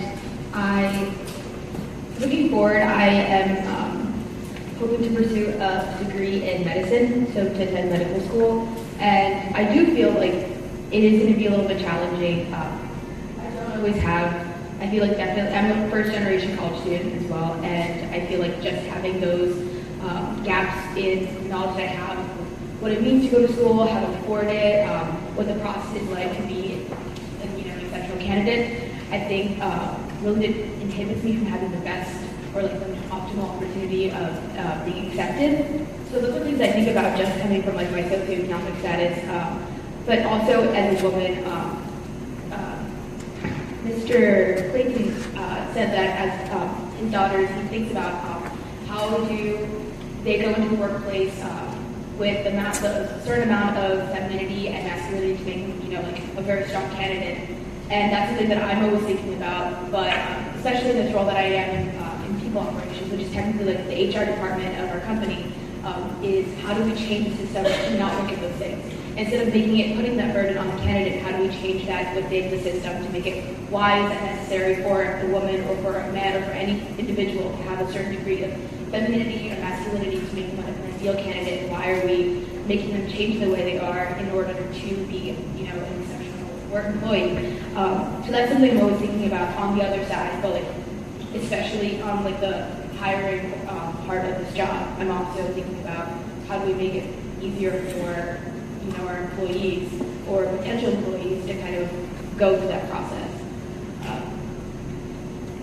Very good. My name is Ariadne Moreno. I'm a junior at Georgetown University. I am an economics major, international economics major with a concentration in international development. I'm not sure what I want to do exactly. That's a hard question. It's a very heavy question, especially now going into my senior year. But I will say that I'm also a first generation college student. Both my parents were immigrants, come from a low-income background, and I think, especially coming from the place I come from, Miami, where a lot of people have similar backgrounds from me, going to a predominantly white institution, a lot of that, I feel like that is going to mirror what I'm going to see in the future, and it's a very terrifying prospect because if navigating Georgetown University has taught me anything, it's hard, especially like with the identities that I hold, and I know that in the future it will probably be harder within the workplace, and I also find myself in this predicament of always pigeonholing myself into the identities that I hold, because even though they shape who I am, they don't define me. And a lot of the times I'm like, oh, like I got this internship, like I'm a Latina, I'm first generation, like this is what's gonna help me stick out, and that might be the case, but I think also it can be damaging to the psyche to kind of put yourself in that box and not see like, oh, maybe they want to hire me because I'm qualified or because I have these qualifications. And so I think that's the place and position that I am right now that I'm definitely trying to work on, but I think that mentality is I'm sure I'm not the only one that has that mentality, and yeah, that's kind of exciting. Thank you for that. Hi, my name is Justin. I'm a sophomore at Georgetown. I'm from Georgia. This is a really interesting question, because just earlier today, a couple hours ago, I was at boot camp to kind of learn about management consulting and that being a potential option that I may go into it. I'm in the business school and I know I want to do something in business. But I thought it was so interesting because I guess in my case I'm also first generation low income.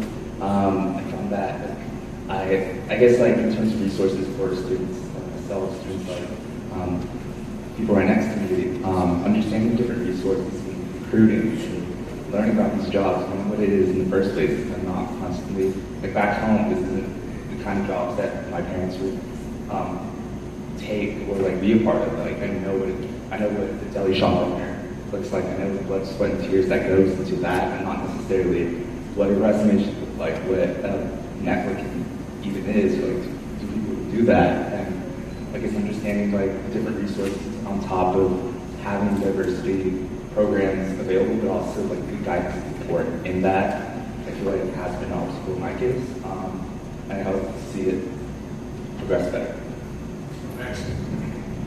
Hi, my name is Matt. I am a freshman at Georgetown. And so I don't know exactly what I want to do in the future, but I'm taking Chinese, and so I hope to use Chinese and do something in that. And I do think, kind of like on the vein what David talked about, I do think that I, as a man and as a white person, I do think I benefit from privilege and a lot of the societal benefits that come with that. And so something that I think is important that I will be doing in the future is listen, because I think being able to listen to other people is what will be able to hopefully over a long time be able to fix a lot of the problems in society. And so listening, and when I, as I think it was Mr. Benjamin said, as an ally, listening and building up people without ever trying to like push someone down is something that I would want to try to do in the future.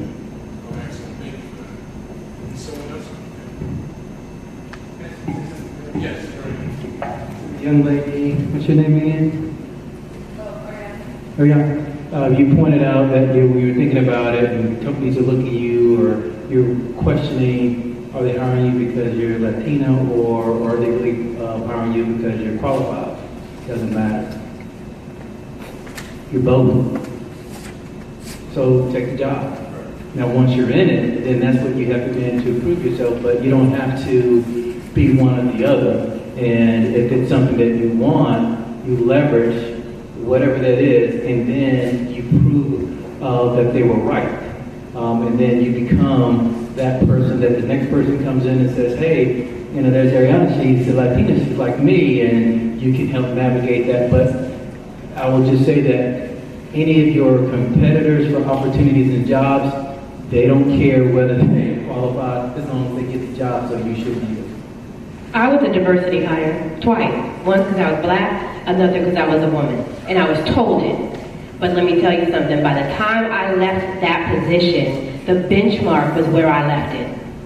And even when I went on to work, and this is when I was working in news, and worked on a local side, I remember my boss came to me, and she was reaming out some young kid on the desk on a national story, and she said, Ebony would have never done that. And I'm looking at her like, do you know the hell you gave me when I came in here? And I was dragged through the mud when I first started working in network news. And someone told me, they took me to the side. They asked me, the first question was, how did you get in here? I mean, I got hazed left and right. I think it was like 2 black girls on the desk. How did you get in here? I was like, wow, okay, so you do ask that question. And then when it was a time for me to be a woman, it was because they had some issues with men. And they needed to put a woman in that situation. And so one of the anchors came and said, I'm telling you why you're getting this. It's because they need a woman because the company doesn't want to face backlash. Of course I'm going to take it. So I'm going to show you what you need to do in this position and why you haven't been succeeding. And when I left, I still come and visit the same company, and they're like, Ebony! But they put me through. But I left, and they respected me when I walked out that door. And even if they hadn't, I did my best, and my best is good enough.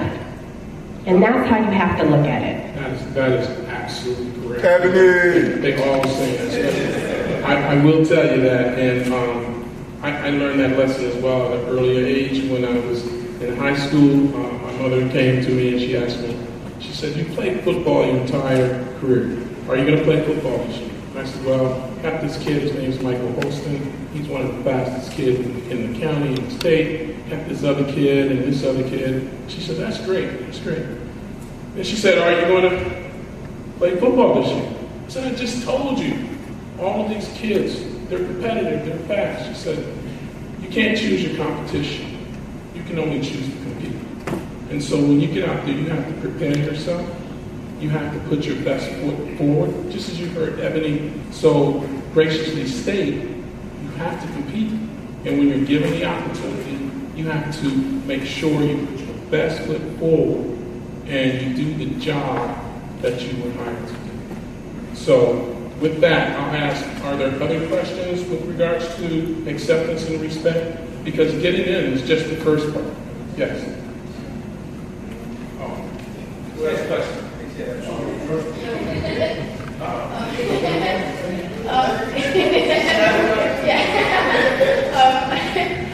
kind of going back to what was just brought up about I kind of just wanted to go back to like the concept organization.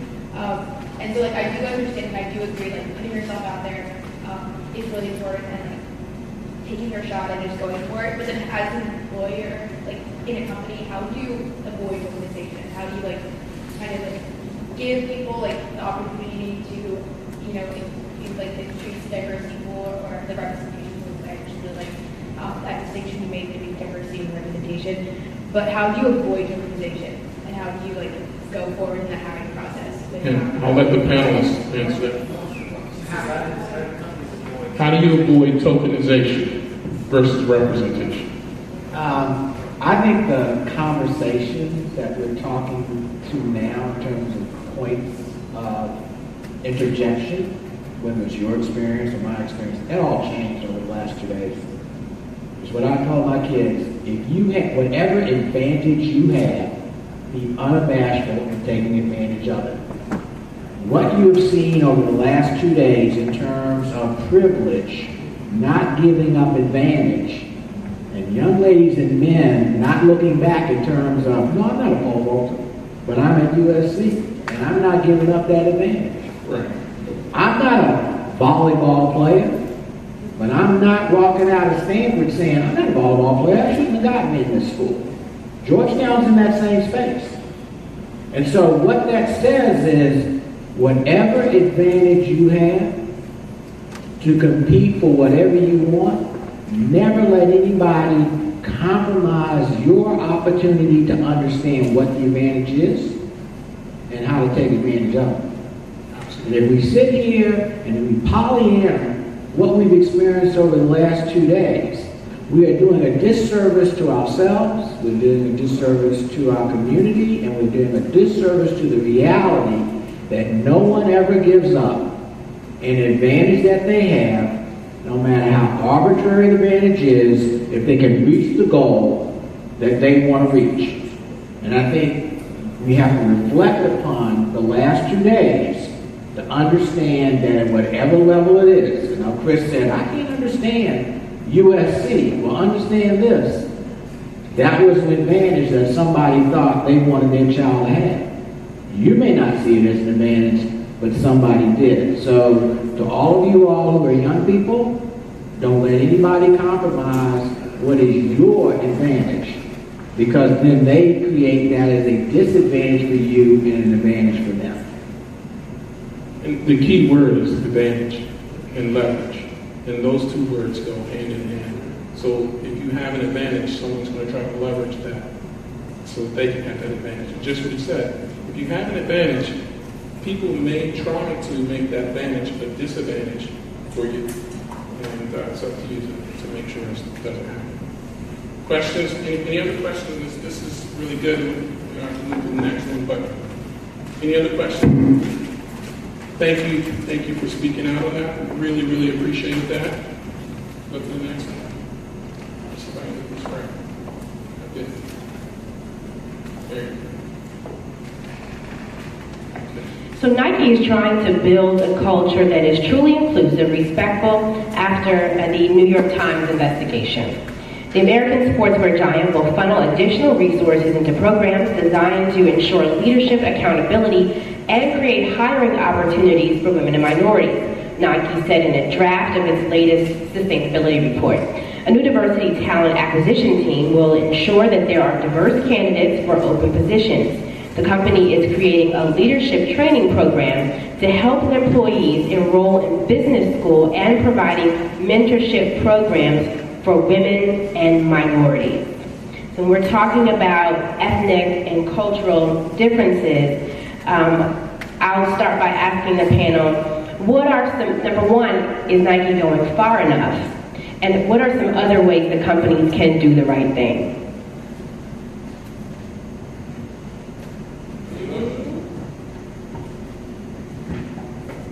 Well, fortunately, I had an opportunity, I think it was last July, to spend time with the CHRO with Nike. And she and I actually had an opportunity to talk about some of the challenges that were going on. And she was very happy that the rise of the information that was going on in the organization, that people felt at least comfortable enough to come to them so they knew about it even before the article. But she was also, thoughtful enough to kind of say, hey, look, we have to be proactive. I spoke to one of the people on the team, Jarvis Sam, who was the director of strategic sourcing for the minorities, and he's now senior director. They just hired Craig Williams, who was the president of McDonald's business at Coca-Cola. He's now taking on the Jordan brand. Another Coca-Cola associate is now taking on Converse. So they are taking now. I think whether they're going far enough, I think that's going to be something that's identified in the future of what that culture is, and not just the bottom line. But we were having a conversation prior to this that Nike was really looking at this as a play towards their base, and that the people that were burning their product weren't the people that buy Nike shoes on multiple occasions. The Colin Kaepernick, commercial was really towards those people that are part of their consumer brand. And, this esteemed colleague to them, he can tell you the background of how it was founded, but the foundation of Nike was about rebellion in some sorts. So I think they are setting a bar that's challenged that. I think there was this recent commercial, I can't remember which company, that really kind of talked about, how men and their aggressions within the workplace and how it impacted women. I think there was some online debates about those things like that. Gillette. And there was an immediate applause for the stance they took, but then there were some men that started to say, hey, I'm going to go to a different razor because I'm not going to be guilty for, being a man. So, the social political and companies get more involved in it. I think 20 years ago, they stayed away from politics and only contribute to PACs and give it to both parties. But I think it's now to a point that either you're taking a stand for something or you're automatically against it. And part of that is consumer responsibility. Because a lot of these people shop differently now. You want to know the values and the culture. A lot of times, younger generations of the companies that you support, and so your money actually means something. I think, when I was coming along, it was like they called the Benetton generation. We just kind of went along with everything, and everybody just kind of blended. You wanted to look like the next person. But I think people are seeking individuality, and in that, they also want to get into the business and the culture of the companies that they support because they feel like it's representative of their own values. And so I think it's a good time now because consumers are starting to look at how their spending habits a little differently, and companies are feeling the pain. So now they're realizing, oh no, we can shut you down really quickly if we are able to collectively come together on particular issues. And we've seen companies go all the way down for that. H&M was hit very hard. I went to a store right after their incident, and I asked the young lady that was working there, I said, have you suffered? The company was already in turmoil. However, but she said that incident that they had at H&M really, really hurt the company bad. And it's sad because stores have to close down, and that also affects us as well. So the power really is in the hand of the consumer on these issues of accountability. Any questions on that? Have you guys been following?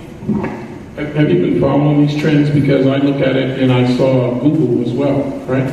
Google had a sit-out where people were saying you're not treating us with respect, you're not treating us with equity, you're not treating us with the opportunities, and their employees walked out.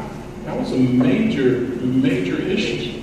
So are you guys following these trends? And then the biggest thing for me is, what are you taking away from these trends? Corporations follow them very closely. They're looking at what the impact is or not. And back to the point of Nike, there was a shoe store in Denver that decided to take all of the Nike products off the shelf. Not only did they take them off the shelf, they had to take the shelves off the wall because they closed the business in 3 months. They went out of business. And so consumers and industry pay very close attention.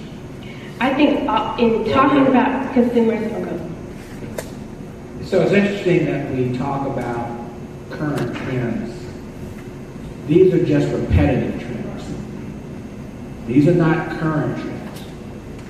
Every business that defines itself as a Fortune 1000 today did not define itself as a Fortune 1000 in 1850. It did not define itself because it didn't exist in 1950. The consumer controls the outcome of the success of any company, and the more diverse and demanding the consumer is, the more responsive the company is going to be to whatever the aspirations of the consumer are in terms of reflection in the C-suite or other opportunities for diversity. My daughter got a position, and two of you all know my daughter, my middle daughter got a position at PepsiCo. And I said, you need to read about how Pepsi, as a brand, became equivalent to Coca-Cola. It's because they hired black salesmen. There is a book about the black salesmen that were hired in the late 1950s and made Pepsi the drink of choice for African Americans in the South because the Coca-Cola bottlers associations would not sell the syrup to restaurants that served black people. So Pepsi said, we're going to have black salespeople. All these sports that we see, NFL. Why is the NFL today? Because when it was a fledgling league, they decided to bring a player out of UCLA to bring black fans into Los Angeles Coliseum named Kenny Washington because there weren't enough white fans to support the sport. Jackie Robinson's integration was not about civic. It was not about social. It was about economics. How do I take 30,000 black fans in Griffith Stadium, where Howard University Hospital is today, and how do I get those fans to go from cheering on the Homestead Braves, a Negro baseball team, to cheering on the Washington Senators, who only is drawing 7,000 fans to the same Griffith Stadium? And the issue was, do we just need one black to bring all those fans across, or do we need a whole team? And Branch Rickey said, if we bring a whole team, it's going to cause resentment because the Homestead Braves are going to win the World Series. If we bring one player, we can bring all the black fans to Griffith Stadium and they will turn away from the Homestead Braves. That's why baseball survived, because the white males were fighting in World War I, II, and the black folks were going to baseball games on Sunday because they were being segregated against in those same industries and in that same Army and Air Force. So all that to say is, we in this room, we in Shaw control the outcomes of all the companies that we're desiring to be a part of. The question is, do you make those companies understand the power of your consumer dollar and the choice of the dollar as to whether it stays in your community or goes to somebody else's community? This is a very simple arithmetic issue, and we just need to figure out how we, in fact, use the dollar as a consumer to dictate the outcome of what the C-suite looks like. And before we move off the topic, I just have one more follow-up, and that is to ask you, you see the trends, you see what's going on, what are you going to do to take advantage of it? You guys just stated where you are. You see Google, you see Nike, you see all of these corporations saying, we have to reach out. What's your strategy? Have you thought about it? Have you been following the trends? Do you know what's going on? Do you know what they're looking for at that next level? Because you're 1 year away, you're 2 years away, you're 1 year away, you're 2 years away. You could go tomorrow if you want to, right? No, just kidding. But you're 3 years away, right? What's your strategy? Have you thought about it? Have you targeted any of these companies? Is Google on your list? Is Uber on your list? Are any of those companies there? No? Well, make sure that's something that we focus on and that we're looking at, we're targeting. You know, just like, you know, everyone here, I have 3 sons, and I made sure that they stayed abreast of every trend that was going on, and now they're out doing their thing. So, Rick, I have a question. Yes. Google didn't exist in 1975. Right. Uber didn't exist in 1975. Microsoft was a fledgling company. These are young companies. Right. And so they're young companies that were started, and now they're trying to figure out, how can I be diverse? Wait a minute, how did it end up that young companies were able to start and not be diverse? It's one thing to talk about a Standard Oil in 1860. It's a whole other thing to talk about Uber, or talk about Microsoft, or talk about Google. These companies were birthed when there was a clear understanding that this is a diverse population of people. It's post-1964 Civil Rights Act. So how do we allow companies that are new to look like companies that are old in terms of their boardroom, in terms of their C-suite? Because they came along at a time when the society was already conditioned to the reality that diversity, at least we thought, was in fact what needed to occur post-1964. So that's a real issue for me when we start talking about the younger companies needing to reach out when they were already in a society that said that integration and not segregation was the way to operate a business. Just briefly, I wanted to mention that I think part of it, and it's what we face today, is the system that we have been birthed into. And so this is a system based on white supremacy. Everything that we do, the way we navigate everything is based on a system that's already set. So it's, in my opinion, it's the way we enter and play the game. And maybe one of the things we need to think about as we're getting into the workforce is how do we change the system and how do we change the game that we're playing? Because we're coming in and we're playing a game with the players who invented the game. So we are already, I wouldn't say a disadvantage, but we're already in a challenging situation because the system is as it is. And so, some of the conversation may need to kind of think about how do we navigate our collective impact and change the system. Did you have a question? That's actually, you have a question? That's actually, you have a question? Yes. Well, yes. I guess. Hold tight, Bob.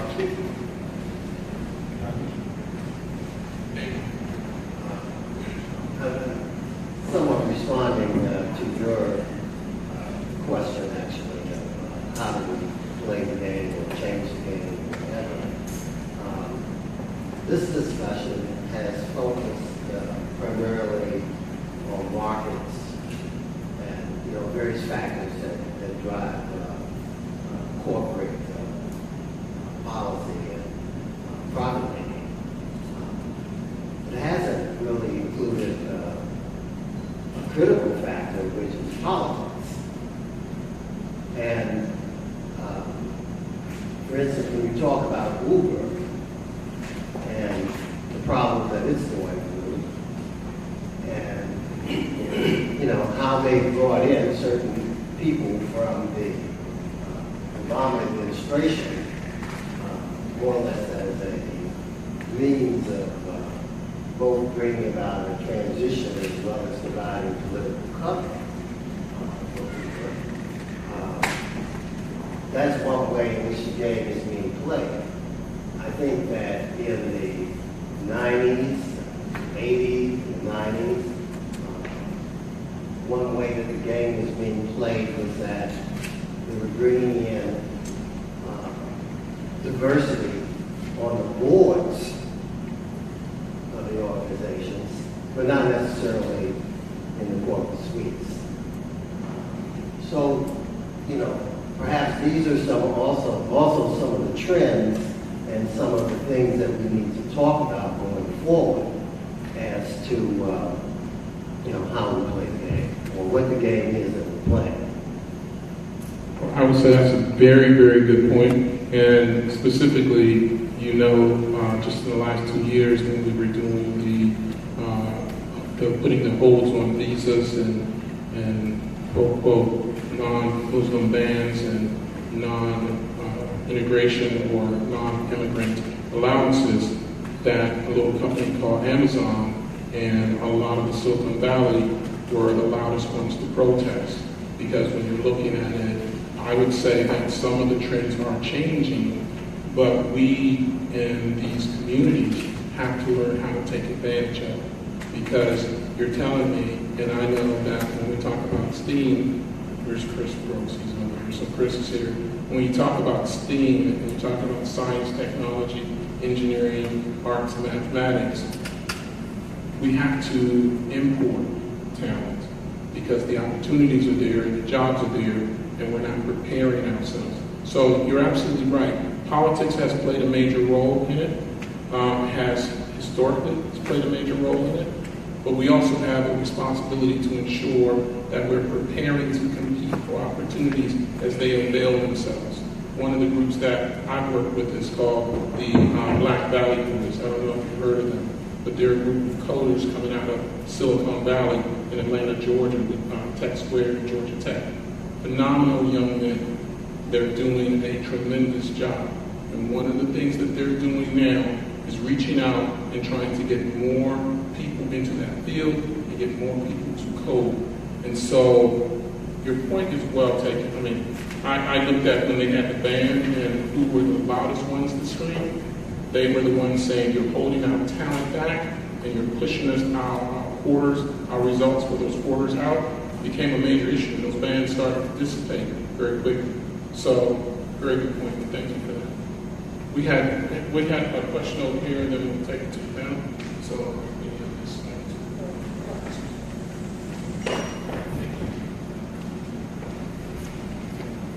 I just had a comment. I don't believe in playing the game. You have to understand the game.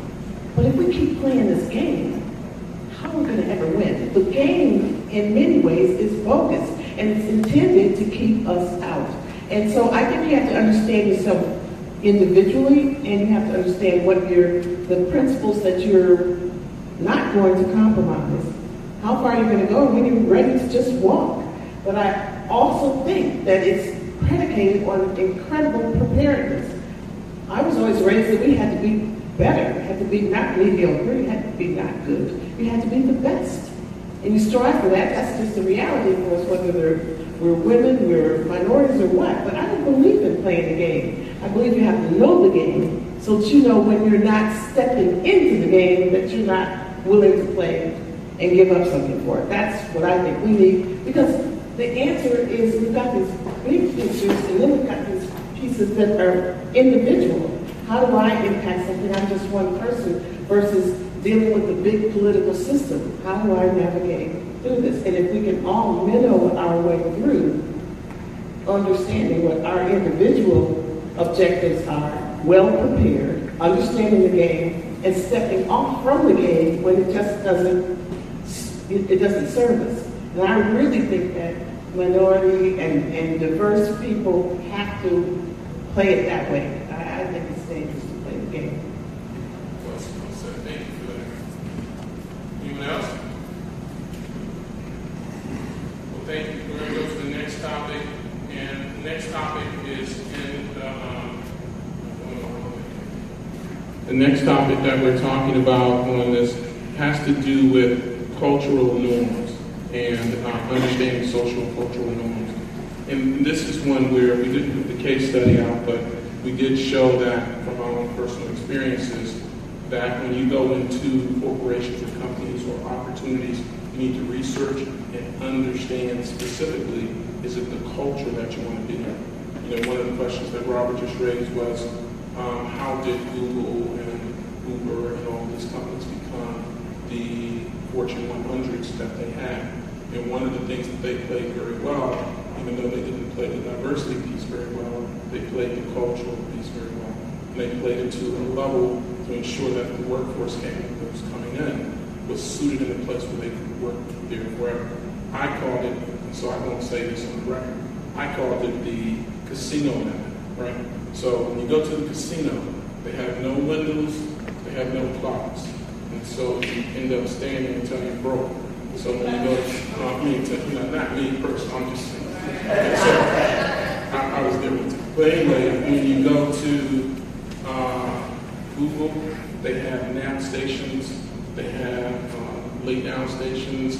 They have all of these things so that the workforce would stay there and work.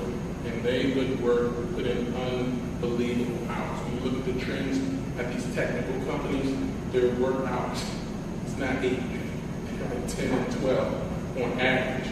And back in the day, working 10 and 12, you would hear a lot of noise, especially if you weren't getting overtime. So you have to look at that and say, do you understand the culture of the companies that you're going into?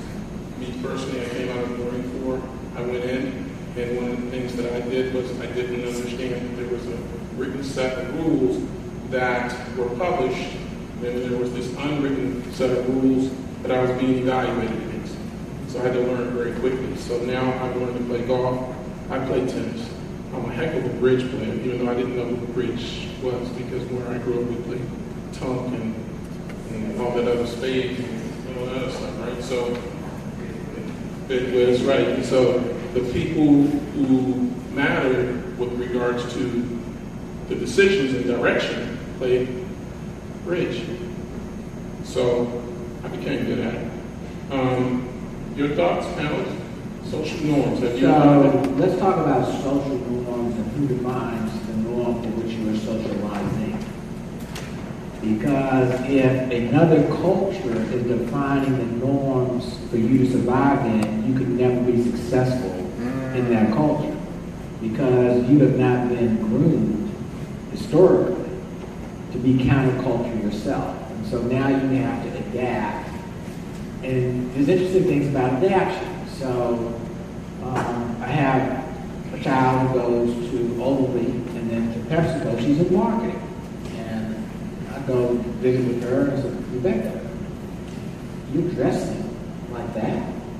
Why aren't you dressed in a business suit? She said, Daddy, this is a creative business. If I go in with a business suit, they're going to put me in accounting.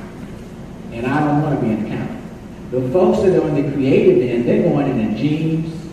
They're going in relaxed because it's all about being creative. It's not about dressing as if you were in a costume. And that taught me a very valuable lesson, that you gotta know the culture that you're introducing yourself to know what norm you have to be measured by, and whether or not that's a norm that you can reflect. And so to a certain extent, as you look at diverse workplaces, it also changes the norming of that workplace. If you notice how many directional signs now are in Hispanic. I mean, because the norm is you better have instructions in Hispanic, including in messages, over the phone, because if not, you're going to miss upwards of 30 to 60% of your population that you're trying to achieve in. No one said change the language. They said we must be adapted to the language that needs to be spoken to create a norm for our business that is appealing to that culture. And I think we've got to think through every situation to know whether or not there's a value to be changing, adapting, or leaving. Because those are the three choices. And I'll ask the other panelists as well, just to follow up on that. What are your thoughts with regards to social norms, and is that something that you actually spell out in your own organizations? Do you have a list? The hardest thing for me was acronyms. So when I got there, the only thing I knew was MOUSE. That's all I knew. I didn't know all the other things that were out there. So what are your social norms? That's an acronym. That's all I knew. They would say, yeah, the polyphonic CBC, the MUD, and then I would say MOUSE. Because that little mouth. Right. Got it. No? Yes. Yeah, so I think to that question is, the one word that comes to mind is being equivalent. And when you're going into the organization, actually seeking out people and seeking out those types of responsible individuals you can walk with and learn the cultural norms within the organization. And so, for instance, I work at an organization that is extremely collaborative. And so if you're not collaborative, if you can't take criticism, if you can't take the feedback, then it's going to be a challenge for you to succeed. That is not the culture at every organization, but it's our, as employees, it's our opportunity and it's our duty to be able to understand what those cultural norms and social norms are. But I would also venture to say that there are some norms that you may not be willing to prescribe to. And if those norms, personally, if those norms go directly against who I am, what I stand for, and what makes me authentic, then I have to draw that line and understand that that might stop me, but I have to be able to walk and be comfortable and I have to be able to be in my own space. And so, for instance, a situation in my job where I spent so much time trying to assimilate in a specific area, and it burdened me down, and it just messed me up. It tore me apart. And I ended up going to somebody who was an ally, and I expressed to them the challenges that I was dealing with X. And they specifically said, the funny part about it is we hired you for Y. What you are struggling with and what you're trying to assimilate is the exact reason why we didn't go with other candidates. We wanted you for that, and now you're trying to become something that you're not. And now that's impacting how you show up.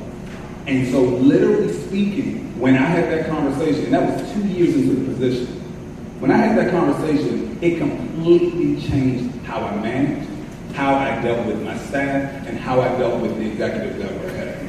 So we really got to go back to that authenticity and know that you understand the game, you are walking the path, you are reaching and talking to people who can help direct us through those social and cultural norms, but you're being true to yourself. I think there's a beauty in that.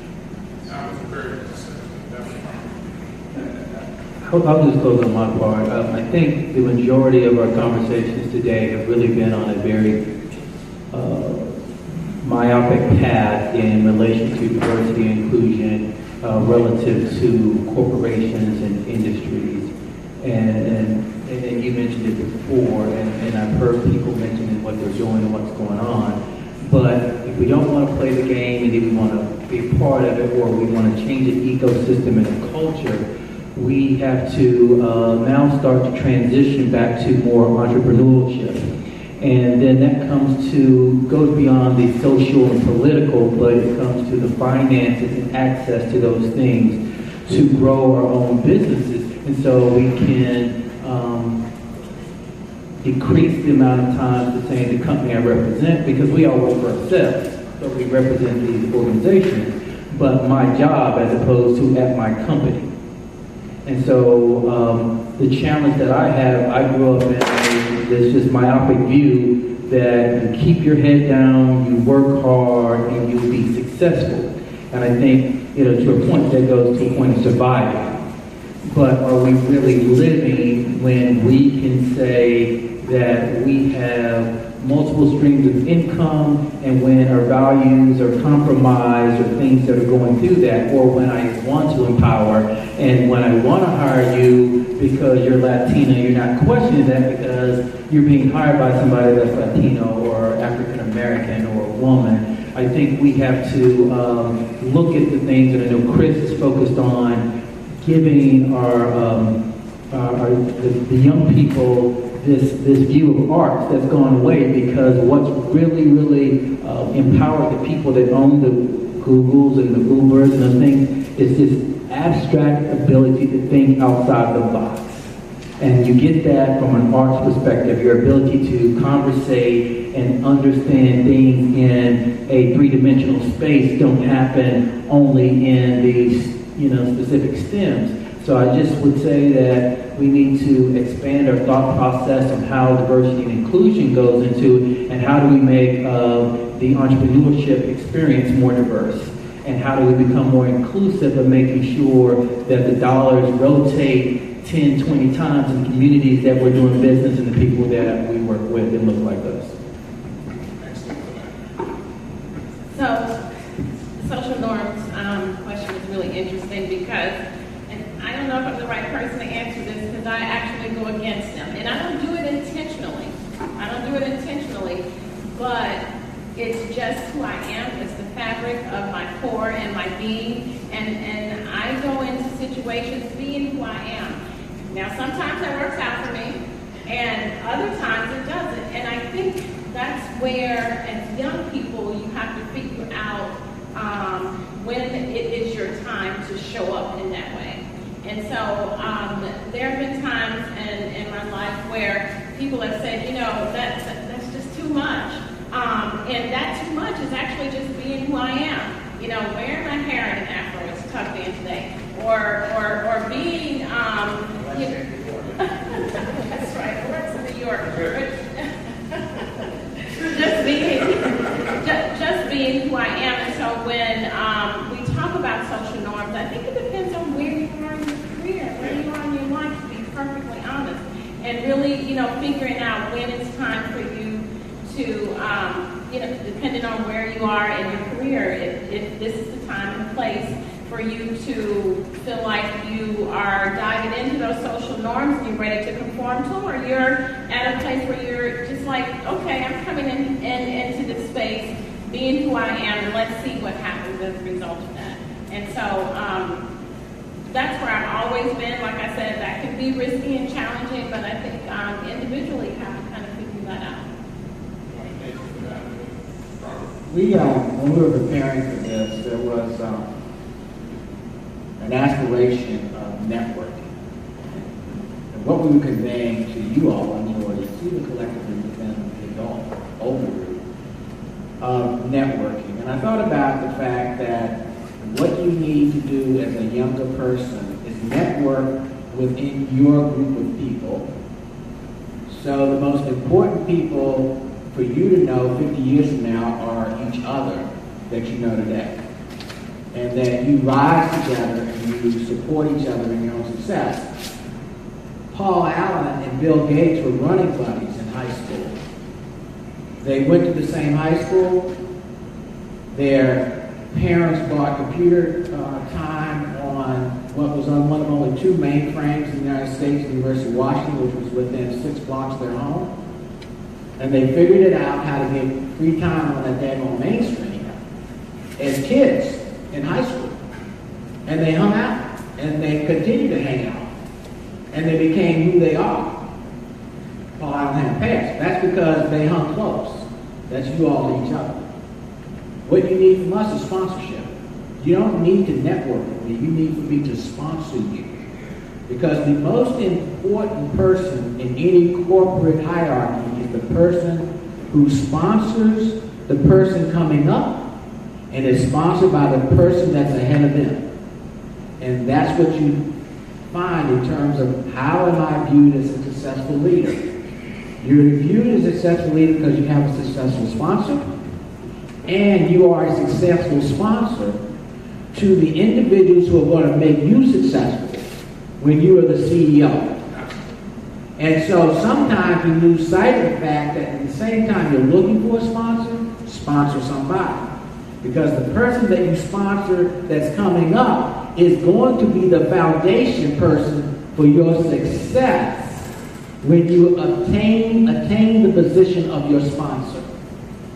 So, to young men and women, we had this question of what would I have done differently? What would I have done differently growing up? I would have got to know and stay closer to all my friends from first grade, second grade, high school. I should have never been looking for the next person to know. I should have gotten to know the person I have better. Because if I knew them better, then we could all rise together successfully, and it really didn't matter whether I was a CEO and you were my VP. It didn't matter whether you were Paul Allen or Bill Gates. As long as we hung out and got to know each other, we could then compact and then look for sponsors, but also sponsor back. Okay, thank you for that. And I'm going to tell you, what got a question? The sponsorship, I also remember it as a mentor. So I do a lot of networking. Because everyone was mentioning that when you go to a network situation, network for yourself and not for the company. I have my own personal business cards. I just did a lot of my business cards. I have my personal statement. And so I don't give out company business cards anymore. I give out my business cards. Do I have a business? No, I don't have a business. But I know my values are behind the card, what I stand for. And so when I'm looking for a sponsorship, the question is, how do I capitalize on that mentorship or that sponsorship in a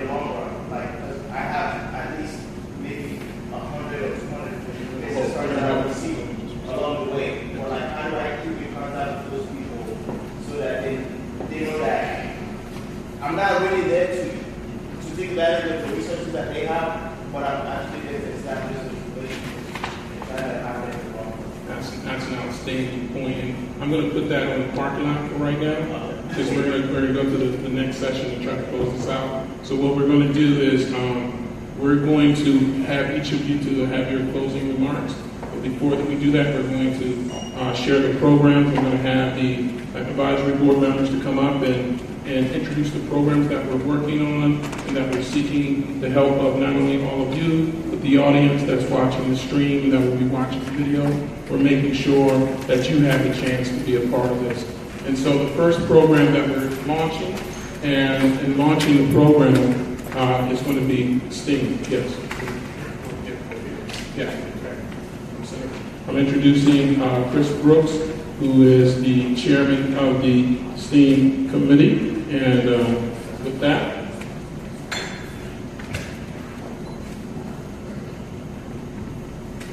thank you, Rick.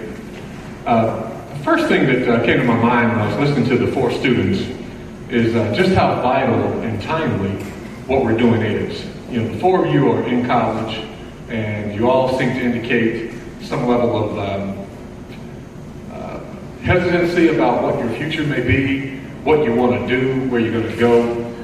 And so that's why we want to do these programs. And first of which, we're going to start with the STEAM program. So when Rick first said STEAM, I'm going, I've heard of STEM. What is STEAM? And he said arts, and it hit me. The reason that people talk about engineers or technical people may not be the most interesting people in the world is because oftentimes they don't get a chance to get a well-rounded approach and experience when they're in those studies. So that's something we want to attack. And Rick, I'm not what I'm going to talk about is probably going to dovetail into both slides. But what we've done is we've looked at a program that we want to set up with high school sophomores to start that program. And the reason is that we've got a person on the committee that understands that the place where you can most impact high school students and really change their future path is in the sophomore year. Because they've got enough time, they can start learning things, they can start maturing and cultivating that, and it gives them enough time that then when they apply to colleges, they've got a chance to really make an impact when they do the applications and they get a chance to choose what they want to do better. Most of us don't, we don't come with that programming. We do a lot of different things and then we make up our decisions later on. So we want to impact students at an earlier level. So these students from various high schools around the area are really going to be using the Thurgood Marshall Center Trust location as the hub, if you will. And we're going to be bringing programs to them so that then they get to benefit from a lot of different opportunities. So as we think about the STEM type of curriculum, they're all going to be project-based because we don't want people trying to grow from listening. We grow most from doing. We grow most from experiences. So they're all going to be project-oriented. They're all going to be results-driven. The students are going to have a weekly cadence to how they get, if you will, some level of results grading or assessments. They're going to go, and then they're going to be supported by a network. And you're going to hear the 2 gentlemen behind me talk more about the network. But we're going to have high school faculty, we're going to have college faculty, we're going to have college students who actually get some level of grades or credits when they're working with the high school students. So we're going to surround them with a lot of support. And lastly, we want to talk about the different things we're going to expose these students to. So from a STEM perspective, we're going to have things like FIRST Robotics, which give these students chances to learn coding. They learn how to build, how to tear down, how to engineer their way into these types of competitions. We're going to have something to really focus on the women, because women are grossly underrepresented in the technical fields. So we're going to have a STEM GEMS program, which is directed at the young women. And then we're also going to take part in a program that is actually sponsored by Mr. Clayton. And that's one of the sports analytics programs that locally, and they've grown it locally to a national level, where students can really get involved in the analytics behind, how sports work. you hear the NBA talk about, the small ball lineups. They talk about the analytics of the three-point shot that has made the game I grew up learning and playing all obsolete. I was a guy that, you scored 2 points, that was the name of the game. Well, now, nobody wants you scoring 2 points. Shaq may not even, be able to be relevant in this type of game that we play now to talk about the three-point line.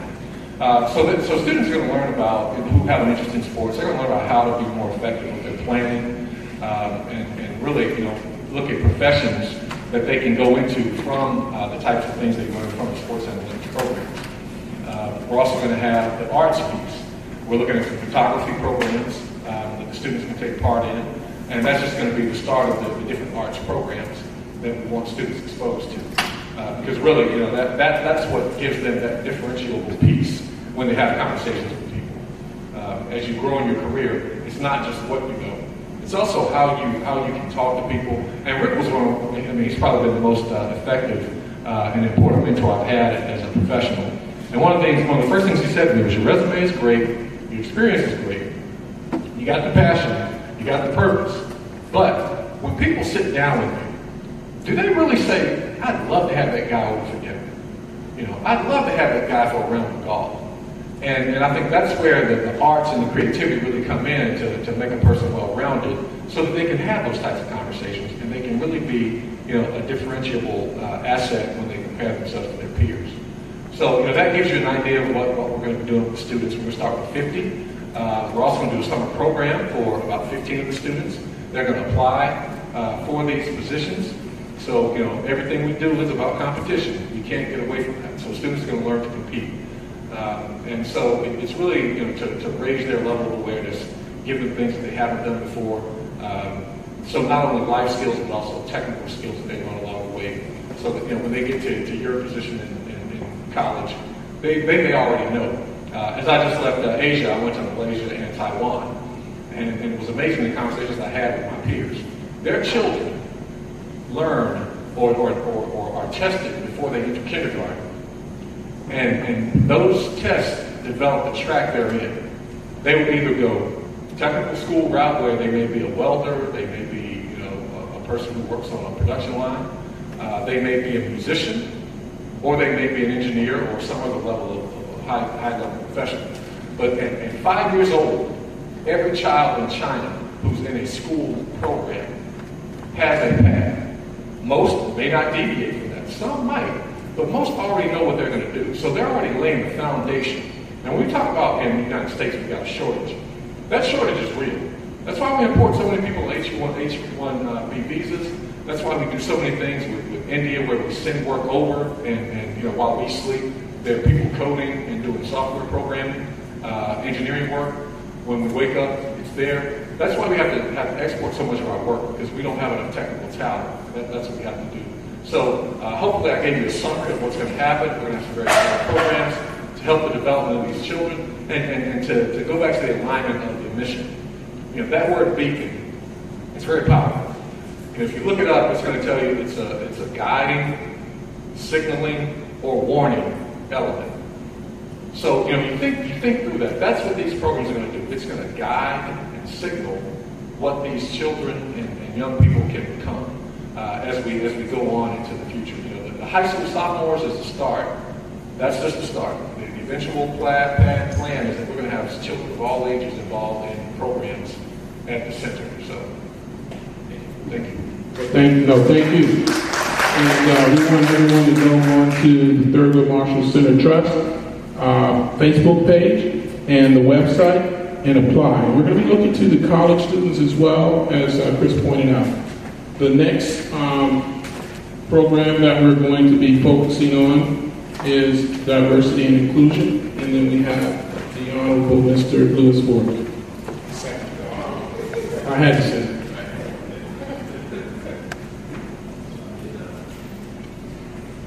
I get the honorable tag, so I appreciate that. Thank you very much. So again, I'm Louis Forrest, and I'm leading the University Outreach Committee, but I'm going to talk to you a little also about diversity and inclusion.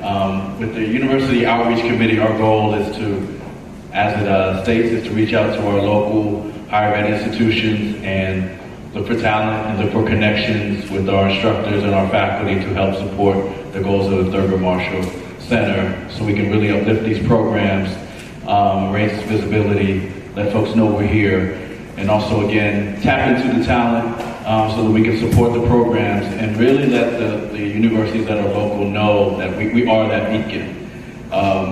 I really appreciate the students from Georgetown being here. This diversity and inclusion piece really speaks to a lot of the questions and the comments that you had. It is so important that our students, especially college students, and that's, as you can see, the student criteria, is that they're resilient and nimble and able to navigate this world, the corporate world or higher ed, whatever field that you're going into, you're able to navigate through that as your best self. And with the identities that you carry and the morals and values that you have, it's going to be really important. And so this diversity and inclusion piece is really to give students an insight to the application processes, how systems are set up so you can navigate those systems, whether you're going into internships or you're ready to go into jobs. You're really equipped and you have a really strong toolbox of what that's going to look like, so when you step into that position, you're able to do it well. It also talks about mentorships with professionals, and you've got some great examples up here, and we're hopefully going to be able to recruit some more folks to connect you with. Seminars and trainings around culture. We talked about culture earlier. A lot of times culture you have to learn. But as you step into these positions, there are some questions that you need to be asking about culture. And so you get some insights around that and just give you an understanding about, as a new professional, as a new hire, what are the signals that you're given? What are the signals that you're going to be receiving and how to interpret all of those things? And then, of course, get the good coaching that you need along the way so that you can be successful and you can, again, bring your identities, your true self to these positions, because the diversity piece is really about how you shine in the moment with who you are and how you're going to be able to be successful in whatever position or field that you're ready to go into. So that's the diversity inclusion piece. Thank you for that. Yes, sir. And again, we're going to be looking for applicants on the Thurgood Marshall Center website. Our final program that we're launching is the leadership program, Leadership and Development. And this is a program that we're looking to put a lot of energy and resources in. And Dr. George Hodge is going to walk us through some of the key elements of that before we close out.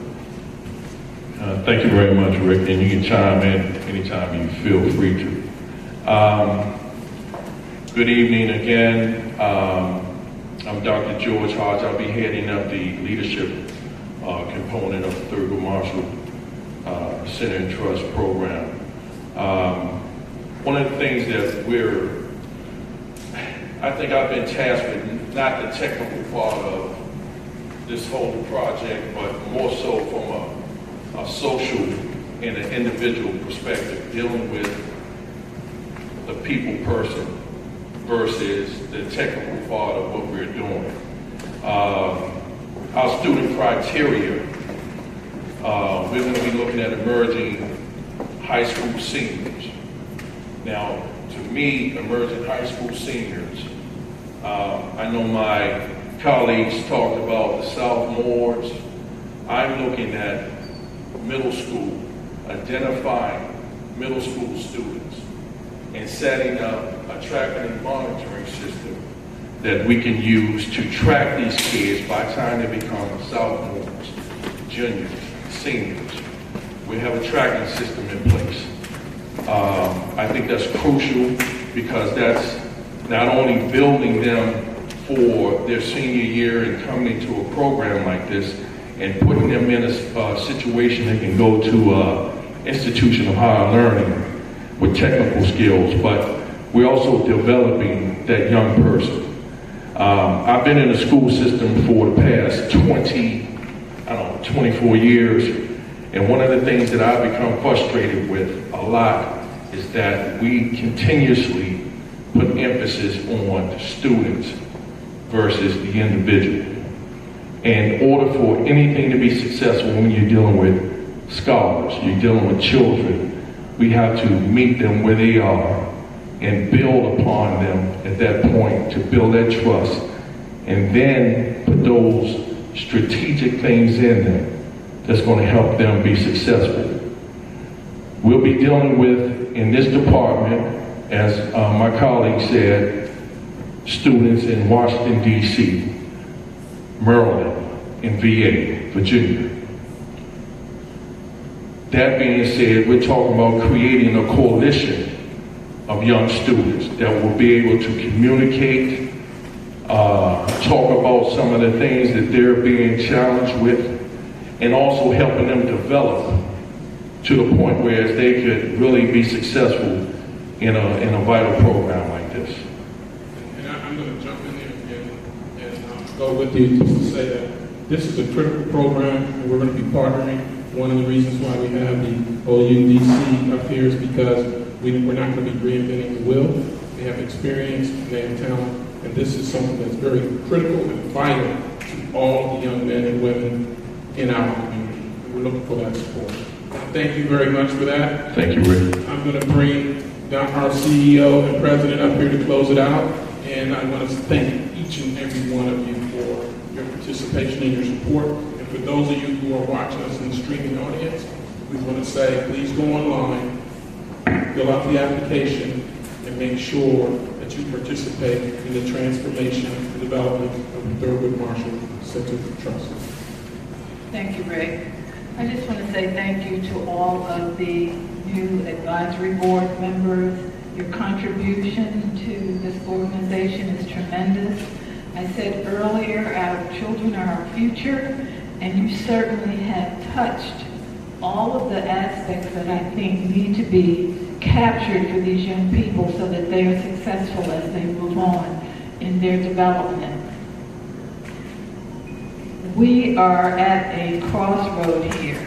We have an obligation to make this work, to make this happen. So I'm committed. I know that all of our advisory board members are committed and board members because you're here tonight. And I just want to thank you. I'm getting very emotional because this is very, very important. Our young people, and we being the beacon for them, we can help them be successful. Thank you. Thank you. Thank you.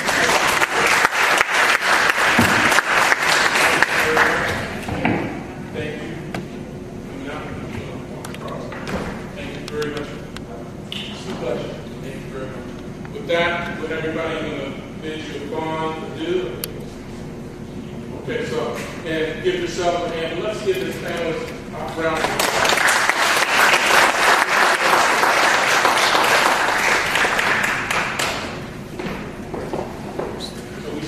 Food, drinks, mingle.